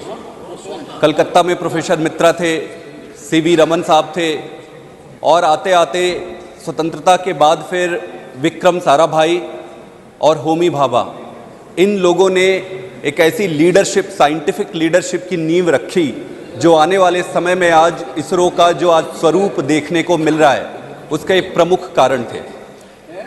1960 में ही सबसे पहले इंडियन नेशनल कमेटी बनी थी, बाद में फिर उसका नाम इसरो किया गया था, जो जयराम जी ने बड़े डिटेल्ड में इसके बारे में बताया है, उस पर मैं नहीं जाऊंगा। लेकिन ये जानना बहुत ज़रूरी है कि इसरो सबसे पहले डिपार्टमेंट ऑफ एटॉमिक एनर्जी के अंडर आती थी, और बाद में फिर उसको डिपार्टमेंट ऑफ साइंस में बनाकर अलग किया गया, और होमी भाभा को उसको सेक्रेटरी बनाया गया, और विक्रम साराभाई जो साइंटिस्ट थे उनको इसका प्रमुख बनाया गया इस इंस्टीट्यूट का। ये सबको जानना चाहिए कि 10 इंस्टीट्यूशन के बिल्ड होने के 10 साल के अंदर ही सबसे पहला सैटेलाइट इसरो ने लॉन्च कर दिया था, जो अपने आप में एक बहुत बड़ी बात है। 20 साल होते होते जो सैटेलाइट लॉन्च व्हीकल होते हैं, इंडिया ने वो तैयार कर लिया था, और 20वें साल के पहले ही अपने खुद के व्हीकल से अपने सैटेलाइट लॉन्च करने शुरू कर दिए थे। GSLV, PSLV ऐसे लॉन्च व्हीकल हैं जिसमें देश के ही नहीं, दूसरे देशों के भी जो सैटेलाइट है उसको अंतरिक्ष में स्थापित करने का काम कर रही है, विदेशों के उनके लिए भी। प्रश्न आज ये नहीं है मूल प्रश्न को समझना पड़ेगा। मूल प्रश्न क्या है कि भारत ने स्पेस साइंस में इतना अच्छा कैसे कर लिया। आज कई सारे दूसरे संस्थाएं हैं, दूसरी संस्थाएं हैं, उन दूसरी संस्थाओं को क्या हुआ, वो कहां पीछे रह गए। इसरो ने ऐसा क्या, भारत ने ऐसा क्या किया स्पेस के क्षेत्र में जो इतना आगे कर लिया। सबसे महत्वपूर्ण चीज होती है एक व्यक्ति, मैं भी साइंटिस्ट हूं, मैंने राजनीति में आने से पहले साइंस किया है, मैं अच्छी तरह से समझता हूं इस बात को। किसी एक साइंटिस्ट से ज्यादा महत्वपूर्ण होता है संस्था, और उससे भी महत्वपूर्ण होता है उस संस्था को बनाने वाले लीडरशिप की। आज संभव है कि हम सबके राजनीतिक मूल्य और राजनीतिक रूप से एक दूसरे से मतभेद हो सकते हैं, लेकिन आज अगर पंडित जवाहरलाल नेहरू को याद नहीं किया गया तो वो बेमानी होगी। आपको मैं याद दिला दूं, आजादी के बाद हमारे देश की परिस्थिति ऐसी थी कि कई जगहों पर खाने के लिए पर्याप्त अन्न भी नहीं थे। देश में पर्याप्त अन्न भी नहीं था। उस समय कोई व्यक्ति कैसे यह सोच सकता है कि पैसा स्पेस साइंस में लगाना है। क्षमता दिखाई, इसको कहते हैं लीडरशिप। उन्होंने ऐसी लीडरशिप, आज अगर आप देखें कि भारत में और पाकिस्तान का सबसे, जहां भारत है और जहां पाकिस्तान है, उसका मूल कारण क्या है कि भारत को आजादी के बाद पहले प्रधानमंत्री के रूप में पंडित जवाहरलाल नेहरू मिले और पाकिस्तान को पहले प्रधानमंत्री के रूप में जिन्ना मिले। यही एक दो मूल कारण है कि पाकिस्तान आज कहां है और भारत आज कहां है। हमारे कई सारे मतभेद हो सकते हैं, जरूरी नहीं है कि हम हर चीज में सहमत हो, लेकिन साइंस और टेक्नोलॉजी में जो नेहरू जी ने जो काम किया उसको पूरे देश को, पूरा देश उसको मानती है, और उनकी लीडरशिप को आगे बढ़ाने के लिए हम सबको अनवरत रहना होगा। आपको फिर विजन क्या था जब ये इसरो को बनाए? विजन ये नहीं था कि छाती पीट पीट के दूसरों को अपनी ताकत का एहसास कराना है। विजन ये नहीं था कि अपने आप में ताकत एकत्रित करना है। विजन ये था कि साइंस और टेक्नोलॉजी को जनमानस के हित में कैसे उपयोग किया जाएगा। यही एक उद्वेलित और अंडरलाइन रीजन था जिसके कारण नेहरू जी ने इस पर भरोसा दिखाया था। आज जितने भी आप देखते हैं, चाहे मौसम विभाग से संबंधित जानकारी हो, कम्युनिकेशन टेक्नोलॉजी और कई सारे क्षेत्रों में स्पेस टेक्नोलॉजी ने जो कंट्रीब्यूशन दिया है, उसके कारण ही आज दूसरे साइंस के क्षेत्र में भी हम आगे बढ़ पाए हैं आज के। लेकिन यह भी देखना पड़ेगा कि क्या नेहरू जी अकेले कर पाते, वो क्या राजनीतिक परिस्थितियां अकेले अलाउ करती? संभव नहीं है। सरदार पटेल जी भी थे, उन्होंने देश में उस समय राजनीतिक स्थिरता लाई। अंबेडकर भी थे, जिन्होंने कॉन्स्टिट्यूशनली इस देश को एक ऐसा महान कॉन्स्टिट्यूशन दिया। तो एक टीम वर्क होता है, किसी भी देश के विकास के लिए टीम वर्क सबसे महत्वपूर्ण होता है, जो आज मुझे लगता है गैर राजनीतिक दलों में भी और अपने खुद के राजनीतिक सभी दलों में भी इस तरीके की टीम वर्क का अभाव है। विजन बड़ा साफ था कि साइंस एंड टेक्नोलॉजी का उपयोग देश के हित के लिए करना है। एक और महत्वपूर्ण चीज है, नींव का पत्थर अगर सीधा लगता है तो बाकी के पत्थर भी सीधे लगते जाते हैं और दीवार सीधी होती है। अगर नींव का पत्थर ही टेढ़ा लग जाए तो कोई कोशिश कितनी भी कर ले, दीवार फिर सीधी नहीं होती है। इसलिए हमारे पॉलिटिकल लीडर्स की, जिनमें नेहरू जी तो शामिल थे ही, उसके बाद इंदिरा गांधी जी ने भी बहुत कंट्रीब्यूट किया, फिर अटल बिहारी वाजपेयी जी ने भी जो कंट्रीब्यूशन दिया वो अभूतपूर्व था। आप सबको पता होगा कि चंद्रयान पहला, जब चाइना ने अपनी एक स्पेस टेक्नोलॉजी लॉन्च की, तब अटल बिहारी जी ने इसरो के साइंटिस्ट को यह कहा था कि भाई इसका कुछ करो, हमें भी कुछ इस पे अच्छा करना है। तब जाकर चंद्रयान प्रथम की परिकल्पना की गई। चंद्रयान प्रथम, चंद्रयान द्वितीय और फिर जाकर चंद्रयान तृतीय की उत्पत्ति हुई और उस पर सफलता मिली। कहने का यह मतलब है कि इस पूरे देश की कलेक्टिव लीडरशिप ने एकजुटता दिखाई और स्पष्टता दिखाई कि हमें इस दिशा में अग्रसर रहना है। यह भी इंपॉर्टेंट चीज है। कोई भी देश आप देख ले जो विकसित है, ऐसा क्या कारण है कि देश विकसित है और ऐसा क्या कारण है कि कुछ देश अविकसित है या विकासशील है? उसका प्रमुख कारण यही है कि जिन देशों में राजनीति देश के मुद्दों पर नहीं खेली जाती है, वही देश आगे बढ़ता है। कोई भी पॉलिटिकल पार्टी तो आते रहेंगे, आज एक पॉलिटिकल पार्टी, कल दूसरी आएगी, कल तीसरी आएगी, फिर कल चौथी आएगी। प्रश्न यह है कि देश से संबंधित मुद्दों पर राजनीति होनी चाहिए। जो भी देश आज विकसित है वो ऐसे मुद्दों पर राजनीति नहीं करते। जैसे मुझे प्रसन्नता है कि इस मुद्दे पर स्पेस टेक्नोलॉजी में किसी भी सभी राजनीतिक दलों ने आज तक भी, प्रधानमंत्री ने जो कहा, सभी ने अपनी एकजुटता दिखाई है। इसलिए अगर विकसित देश बनना है तो नारे देने से काम नहीं होगा, सिर्फ स्लोगनियरिंग करने से काम नहीं होगा। विकसित अगर बनना है तो उसके लिए उस तरीके की व्यवस्था बनानी पड़ेगी। हम जब भी बात करते हैं ऊपर ऊपर की बात करते हैं, हम ये कर देंगे, वो कर देंगे, फलाना ये हो जाएगा, वो हो जाएगा, लेकिन कैसे होगा? कैसे होगा?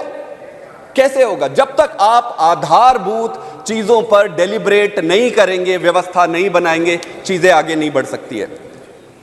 दूसरा प्रश्न यह उठता है कि बहुत सारे इंस्टीट्यूशंस है, डीआरडीओ है, आईआईटीज है, आईआईएम्स है, बहुत सारे रीजनल इंजीनियरिंग कॉलेजेस हैं, बहुत सारे हमारे देश में मुझे लगता है सबसे ज्यादा सरकारी रिसर्च वाले इंस्टीट्यूशंस हैं।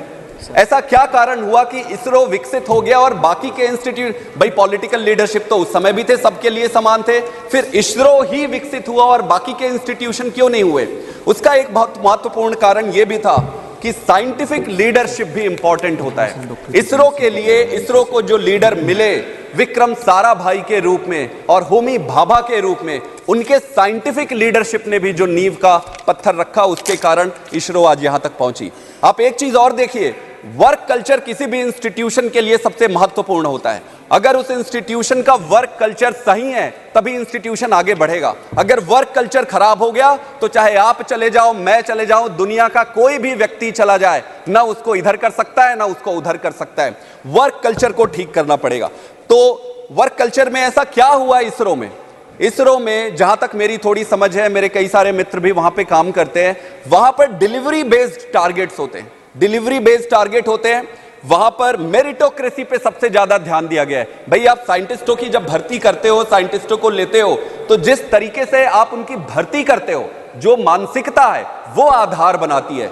तो इसरो की जो वर्क कल्चर है वो बहुत सर्वोत्तम है हमारे देश में। अब प्रश्न ये उठता है, ये तो जान गए कि इसरो का ठीक है, लेकिन क्या उस वर्क कल्चर को दूसरी संस्थाओं में लाने का हमने प्रयास किया है? क्या हमने कभी ऐसी कमेटी बनाई है कि हम बाकी के दूसरी जो सरकारी संस्थाएं हैं वो क्यों फेल हो रही है?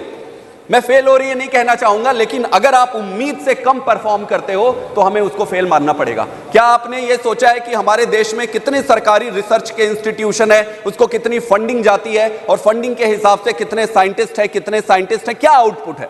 बहुत सारे ऐसे इंस्टीट्यूशन है जहां पे आउटपुट बिल्कुल जीरो है, फिर भी वो चले जा रहा है। सरकारी, हमारे गांव में ये कहा जाता है कि सरकारी नौकरी बहुत अच्छी होती है। आप पूछोगे कि भाई सरकारी नौकरी में क्या है, तो वो कहते जी वहां काम करना नहीं पड़ता है। मैं गलत कह रहा हूं, हो सकता है मैं कई लोगों से, आप मेरे से असहमत हो, लेकिन सरकारी संस्थाओं की यह परिस्थिति हो गई है कि उसको अब ऐसा जगह माना जाता है कि वहां पे काम करना नहीं पड़ेगा।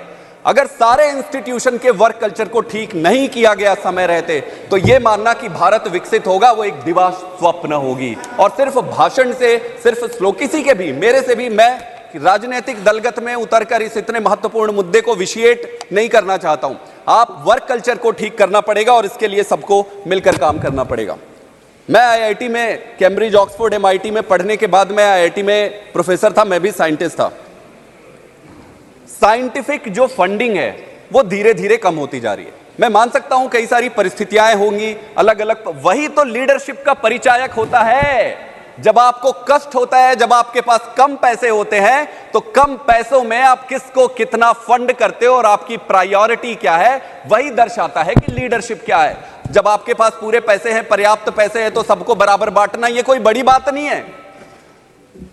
प्रश्न यही उठता है कि हम साइंटिफिक फंडिंग्स को धीरे धीरे धीरे धीरे क्यों काटते जा रहे हैं? हमें बैठना पड़ेगा, हमें सोचना पड़ेगा और इसको दलगत राजनीति से ऊपर उठाना पड़ेगा कि कोई भी सरकार आए, कोई भी पार्टी आए, इन सब पर राजनीति बिल्कुल नहीं होनी चाहिए। सबसे महत्वपूर्ण प्रश्न है कि हम बार बार ये कहते हैं कि ब्रेन ड्रेन हो रहा है, ब्रेन ड्रेन हो रहा है। मैं भी था विदेशों में 9.5 साल, 10 साल तक मैं बाहर था। मेरे मस्तिष्क में ये क्लियर था कि मुझे भारत में आना है और जो मर्जी हो जाए मैं अपने देश के लिए काम करूंगा। लेकिन मेरे से भी अच्छे अच्छे साइंटिस्ट हैं जो मेरे से भी ज्यादा अच्छा कर सकते हैं, वो विदेशों में रुके। उनमें से कई वापस आए, कई वापस आके चले गए। चेयरमैन सर वापस आके चले गए। मैं आपको एक उदाहरण देता हूं। जब आप विदेश से अच्छी पढ़ाई करके साइंटिस्ट बन के यहां आते हो, साइंटिस्ट बनने के बाद आप क्या चाहोगे? भाई उसे लेबोरेटरी चाहिए, बिना लेबोरेटरी के साइंटिस्ट वैसे ही होता है जैसे बिना पानी के मछली और बिना भाषण का नेता। साइंटिस्ट को आप 2-2, 3-3 साल बिना लेबोरेटरी के अगर आप छोड़ दिए तो साइंटिस्ट 2 साल में उसके काम करने की चेष्टा, उसकी सारा साइंस सब धरा का धरा रह जाता है। फिर 2 साल के बाद वो एक सरकारी नौकर बन जाता है। 2 साल बाद सिर्फ उसकी ये टेंशन रहती है कि मेरे को नौकरी कैसे बचानी है, प्रमोशन कैसे मेरा हो जाए, जैसे तैसे जुगाड़ तुगाड़ करके काम कर लो, काम करके भाई प्रमोशन हो जाए, तनख्वाह तो फिक्स है। मैं किसी के विरुद्ध नहीं कह रहा हूं, मैं वर्क कल्चर की बात कर रहा हूं। तो एक तो कोई वैज्ञानिकों के लिए आपको बेसिक मूलभूत जो सुविधा है वो करानी पड़ेगी। अगर आप ये नहीं करा पाते, अगर हम ये नहीं करा पाते हैं, तो ये सोचना कि देश विकसित होगा, ये दीवार स्वप्न होगा। हम वहीं के वहीं बैठे रहेंगे और ताली बजाते रहेंगे। एक और चीज है मेरिटोक्रेसी। मुझे यह लगता है कि साइंस, विज्ञान, साइंटिस्ट का रिक्रूटमेंट, इनको अपने देश में लाना, यहां पे उनको अच्छे तरीके से प्लेस करना, ये सबकी जिम्मेदारी होती है। अगर हम अच्छे साइंटिस्ट लाकर उनको रिटेन नहीं कर पाए, अच्छे वर्क कल्चर नहीं दे पाए, तो मुझे लगता है सारी सेलिब्रेशंस बेमानी होगी। हमने एक इसरो तो बना लिया, लेकिन सवाल एक इसरो होने से पर्याप्त नहीं है। हमें अपने देश को अगर विकसित बनाना है तो सारे सरकारी इंस्टीट्यूशन और प्राइवेट इंस्टीट्यूशंस में वर्क कल्चर को ठीक करना पड़ेगा, और ये ऑटोमेटिक नहीं होगा। इसके लिए पॉलिटिकल, हर चीज में हमें लगता है कि यार इस पे पॉलिटिक्स मत लाओ, इस पे पॉलिटिक्स मत लाओ, लेकिन अगर पॉलिटिक्स नहीं लाओगे तो कुछ सुधरने वाला नहीं है। इसलिए पॉलिटिक्स लेकर आओ, लेकिन अच्छी पॉलिटिक्स लेकर आओ। अच्छी पॉलिटिक्स लेकर आना है, हम सबको लेकर आना है, अच्छे इंस्टीट्यूशन बनाना है। एक बार फिर मैं बधाई देता हूं इसरो के साइंटिस्ट को और देश के उन सभी साइंटिस्ट को जो कम सुविधा के बावजूद इतना प्रयास कर रहे हैं। और मैं उम्मीद करता हूं कि ऐसे चीजों पर दलगत राजनीति से ऊपर उठकर देश हित में ऐसे काम करें जो भारत को, भारत माता को विकसित और सर्वोच्च बनाए। बहुत बहुत धन्यवाद। Doctor Jitendra Singh.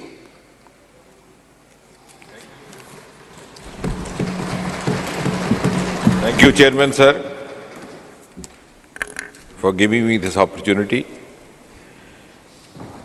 I have been keenly listening to all these speakers, Mr. Jairam Ramesh, Mr. Prasad, Mr. Sandeep Pathak, and Shivaji. Mr. Jairam Ramesh is quite well versed with the subject. We respect him for his studiousness.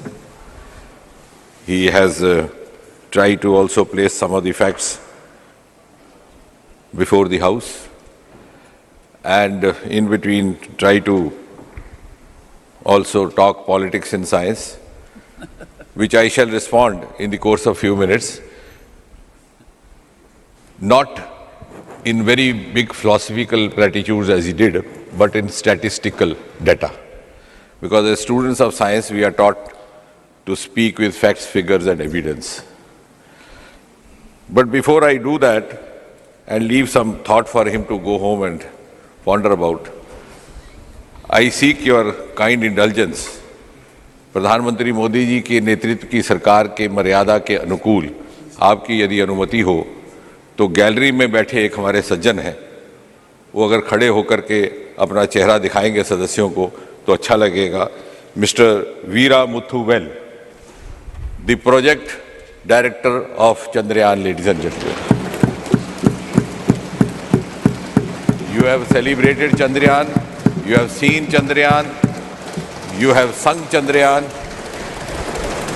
but this is the culture under the government headed by Prime Minister Modi.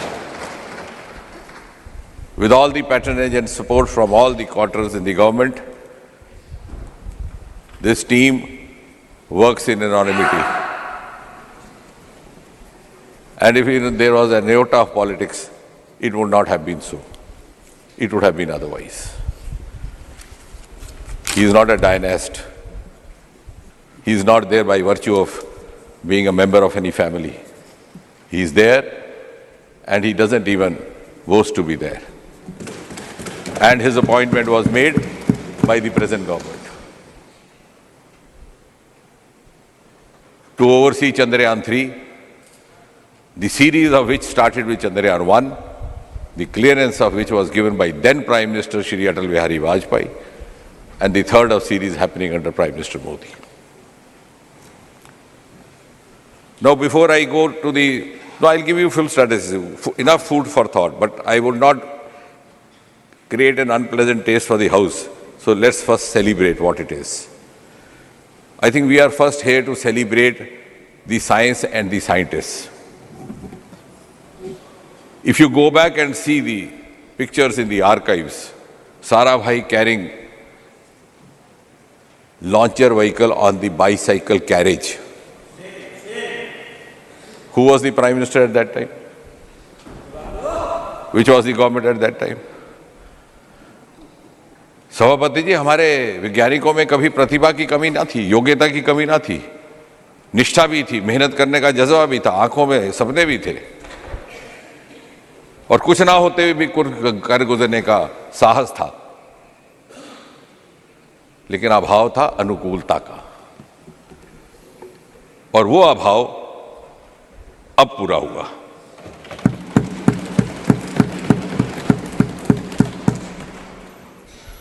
ये ठीक कहा गया। अब ये जो आंकड़े बताए गए, this is part of the history, I don't think we have to repeat it, everybody is familiar. You don't even need a crorepati question for this. Everybody knows it started in 1962. It began in 1969. You had the ISRO. All that has been given. What is important is that when we started our program in the early and mid-60s, on the one hand, you had Sarabhai, devoid of transport, and on the other hand, you had Soviet Union and United States preparing to land a human being on the surface of moon. So that was the gap, that was the difference and the distance between the two. And still, this group of young scientists had that courage.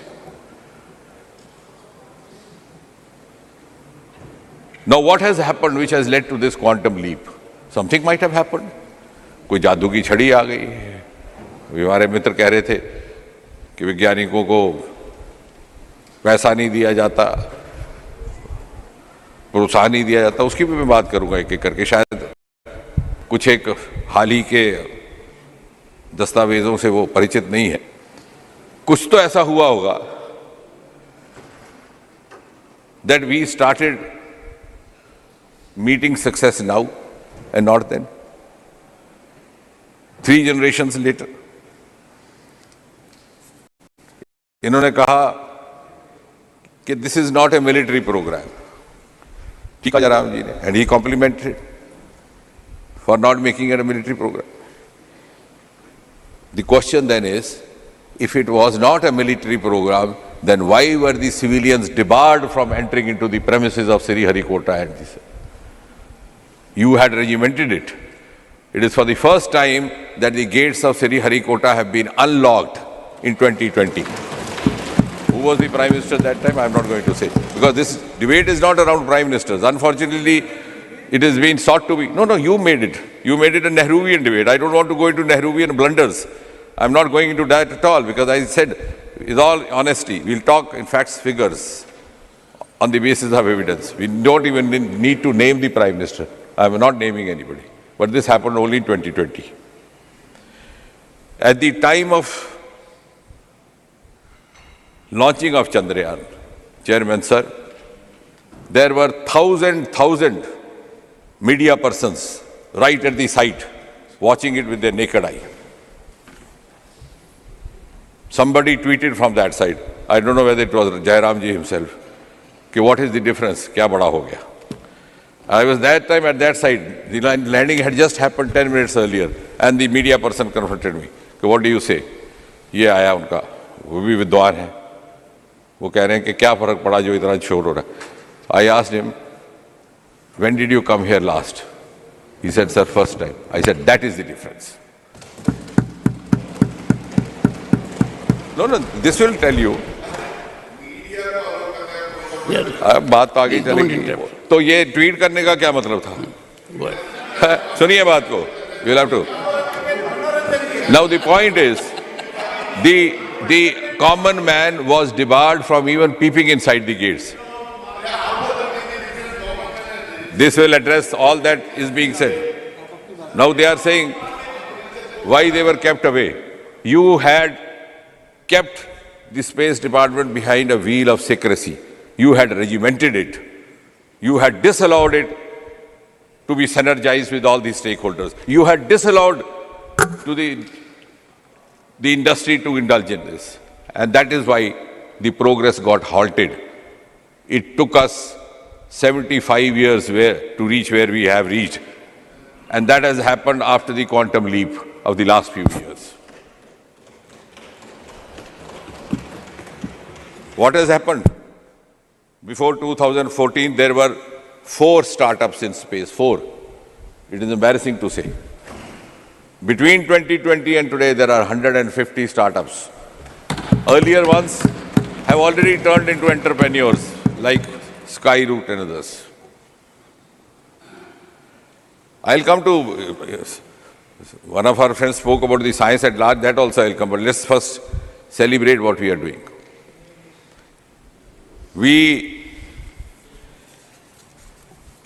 Then it was said,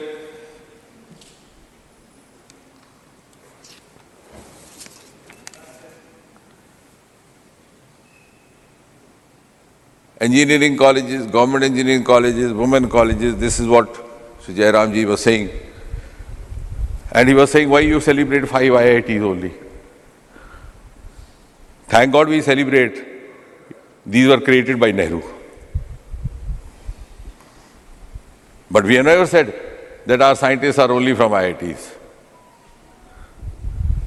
Even today, the gentleman I have introduced is not from IIT.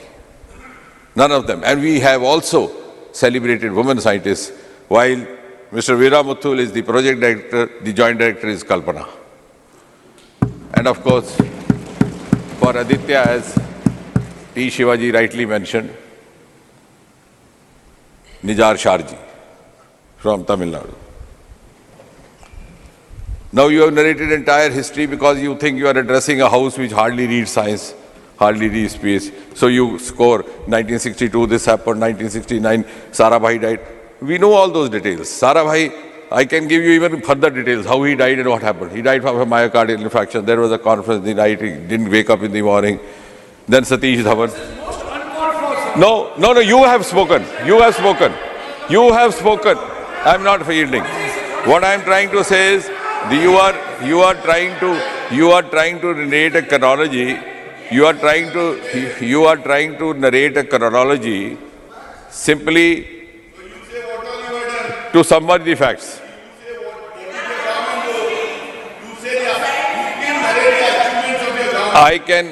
I'm coming to that. Never from the seat like this. I didn't interrupt. Please, no, I don't give you floor. No, I'm not yielding and I didn't Please interrupt. take your seat. Please continue. No. Don't come in defense of Jairam. Jairam is nothing will go on record. Jairam is competent to defend himself. I am narrating and if all. there will be an occasion, I am I'll give narrating opportunity. both what the past governments did as well as this government does. And I'm not naming the prime ministers. Everybody knows Sarabhai passed away unfortunately at the prime of his life. Satish Dhawan stepped in, and of course he had to, for legacy reasons, the headquarter continues to be in Bangalore.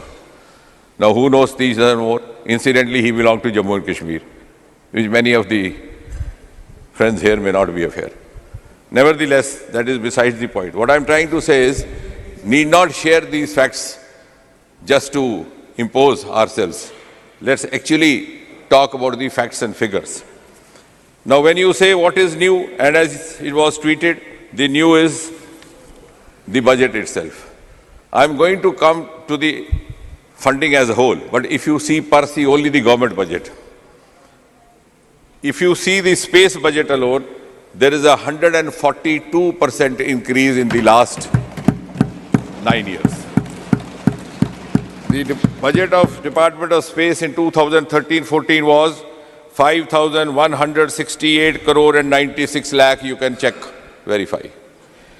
The budget in 2023-24 for Department of Space is 12 crore 5,043 crore 91 lakh, nearly 13,000 crore, almost 3 times increase.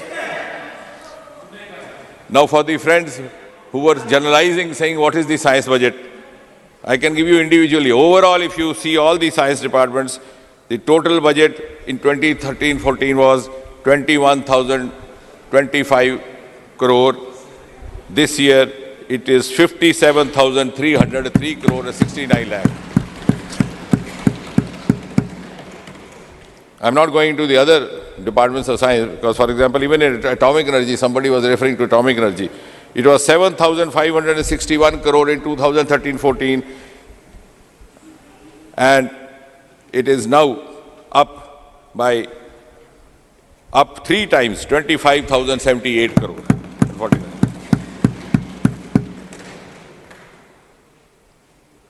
If you go for science and the Department of Science and Technology, it was 7,000 crore in 2013-14. To be precise, 7,051 crore 74 lakh.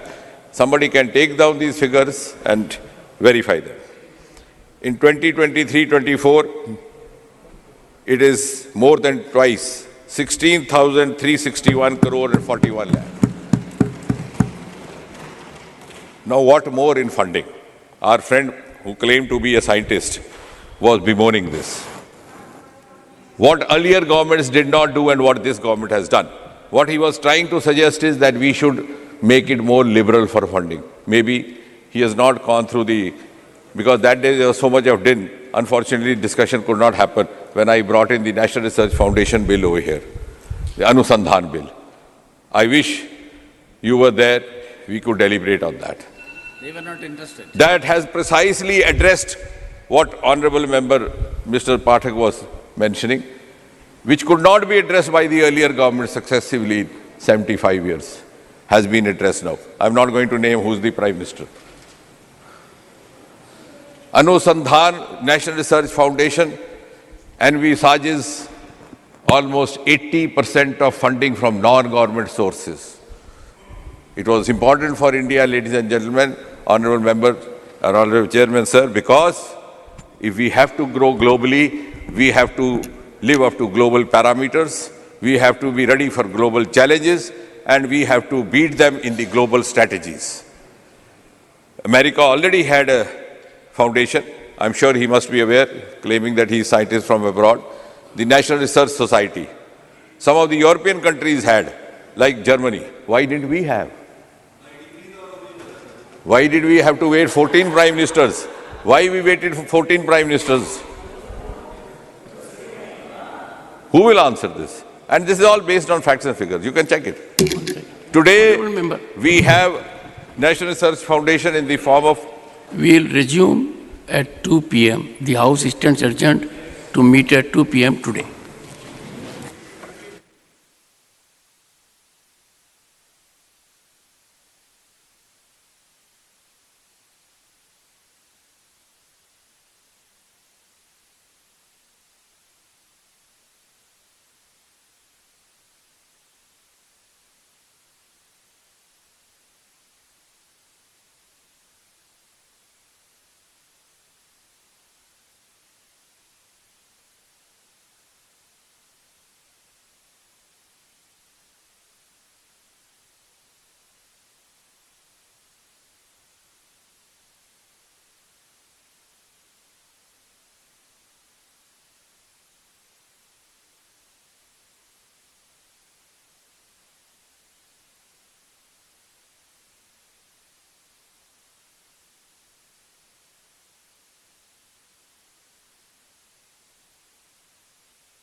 कि ये स्त्री की पूजा होती है यहाँ जहाँ देवी देवता वास करते हैं। जहाँ स्त्री के पूजा नहीं होती वहाँ सम्मान नहीं होता, वहाँ किए गए अच्छे कार्य भी नष्ट हो जाते हैं।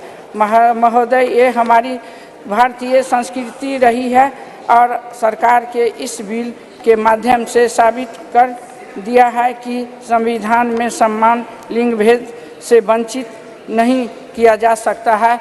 जहां महिलाओं देवी देवता के रूप में लोग पूजते हैं, काली दुर्गा के रूप में पूजते हैं, वही महिलाओं का सम्मान होता है। आज हमारे जो मोदी जी है, यशस्वी प्रधानमंत्री जी देश के महिला के लिए जो काम किए हैं, सोचे हैं, 27 साल से बिल पड़ा हुआ, अंदर में लटका हुआ बिल जो पटल पर रखाया है, आज पास होने वाला है। मैं इस बिल को अपने पार्टी के तरफ से समर्थन करती हूं और एनडीए के तरफ से भी समर्थन करती हूं। बहुत बहुत धन्यवाद। Next speaker Shrimati Supriya Sule ji. Giving me the opportunity to speak. Thank you, sir, for speaking. You're giving me this opportunity to speak on the Constitution 128th Amendment Bill 23. Sir, I stand on behalf of the Nationalist Congress Party in full support of this bill. But there are a few points that I would like to raise as seek clarification from the government. First of all, today when we read the newspaper, sir, this morning, there were two major points which were covered in every newspaper today. I don't want to go away from the spirit of the bill, but I would like to put a few things which are really critical in the nation today. Every newspaper today has complimented all the governments who have brought this bill at various times. But there is another small piece of information on every front page of the newspaper today, which is about the incidents that happened in Canada. So I think since this is a special session and it's only for 5 days, I request the government to debate a few topics which are equally relevant as today's. One is the Canadian issue. Yes. The second is Maharashtra today, the state which I come from, sir. Wahan Maratha आरक्षण, धनगर आरक्षण, लिंगायत आरक्षण और मुस्लिम आरक्षण, ये चारों आरक्षण, जैसे महिला आरक्षण का मामला बहुत ही अच्छा है, मैं तहे दिल से उसका स्वागत करती हूँ. उसी तरह come to the bill, please. Yeah, I'm just making up. This is just an introduction about आरक्षण. I'm not asking for this आरक्षण. I'm only saying कि मराठा, धनगर, लिंगायत और मुस्लिम आरक्षण का भी हमारे यहाँ बहुत बड़ा चल रहा है आज. तो उसके लिए भी अगर the government is open, we are very happy to debate it. The other problem is even about onions, inflation, drought, बहुत सारे important issues है. तो अगले 2 दिन में अगर ये ले ले तो हम सब सरकार का साथ देंगे. Sir, the Honorable Amit Shah ji, when he corrected one of his speakers, he was very graceful and he said, why can't men? भाई भी कर सकता है. जी सही बात है, हर घर में ऐसे भाई नहीं होते जो बहन का सब अच्छा कल्याण देखते हैं. But that is very kind of him to say that. हर की तकदीर इतनी अच्छी नहीं होती. But फिर भी the men, I never say, I always say there are 2 wheels for a cycle to work. So men are equally important. And I would like to about the men which has influenced our lives as women. It was B.R. Ambedkar who gave us a right to vote. It was Mahatma Phule, he made sure gave us education, and a woman like me stands here educated and qualified because of what he contributed. And the women policy which was first, I say that with extreme pride in my heart, that the women policy which was started by initiated in the Congress under the leadership of Shri Rajiv Gandhi. I was fortunate enough to say it's my father Sharad Pawar who in Maharashtra was the first state to implement Panchayat Raj 33% reservation. And it's about the girl child. I mean, Sunita Dugal ji was talking about the issues that women have. Fortunately, I was born in a very liberal home.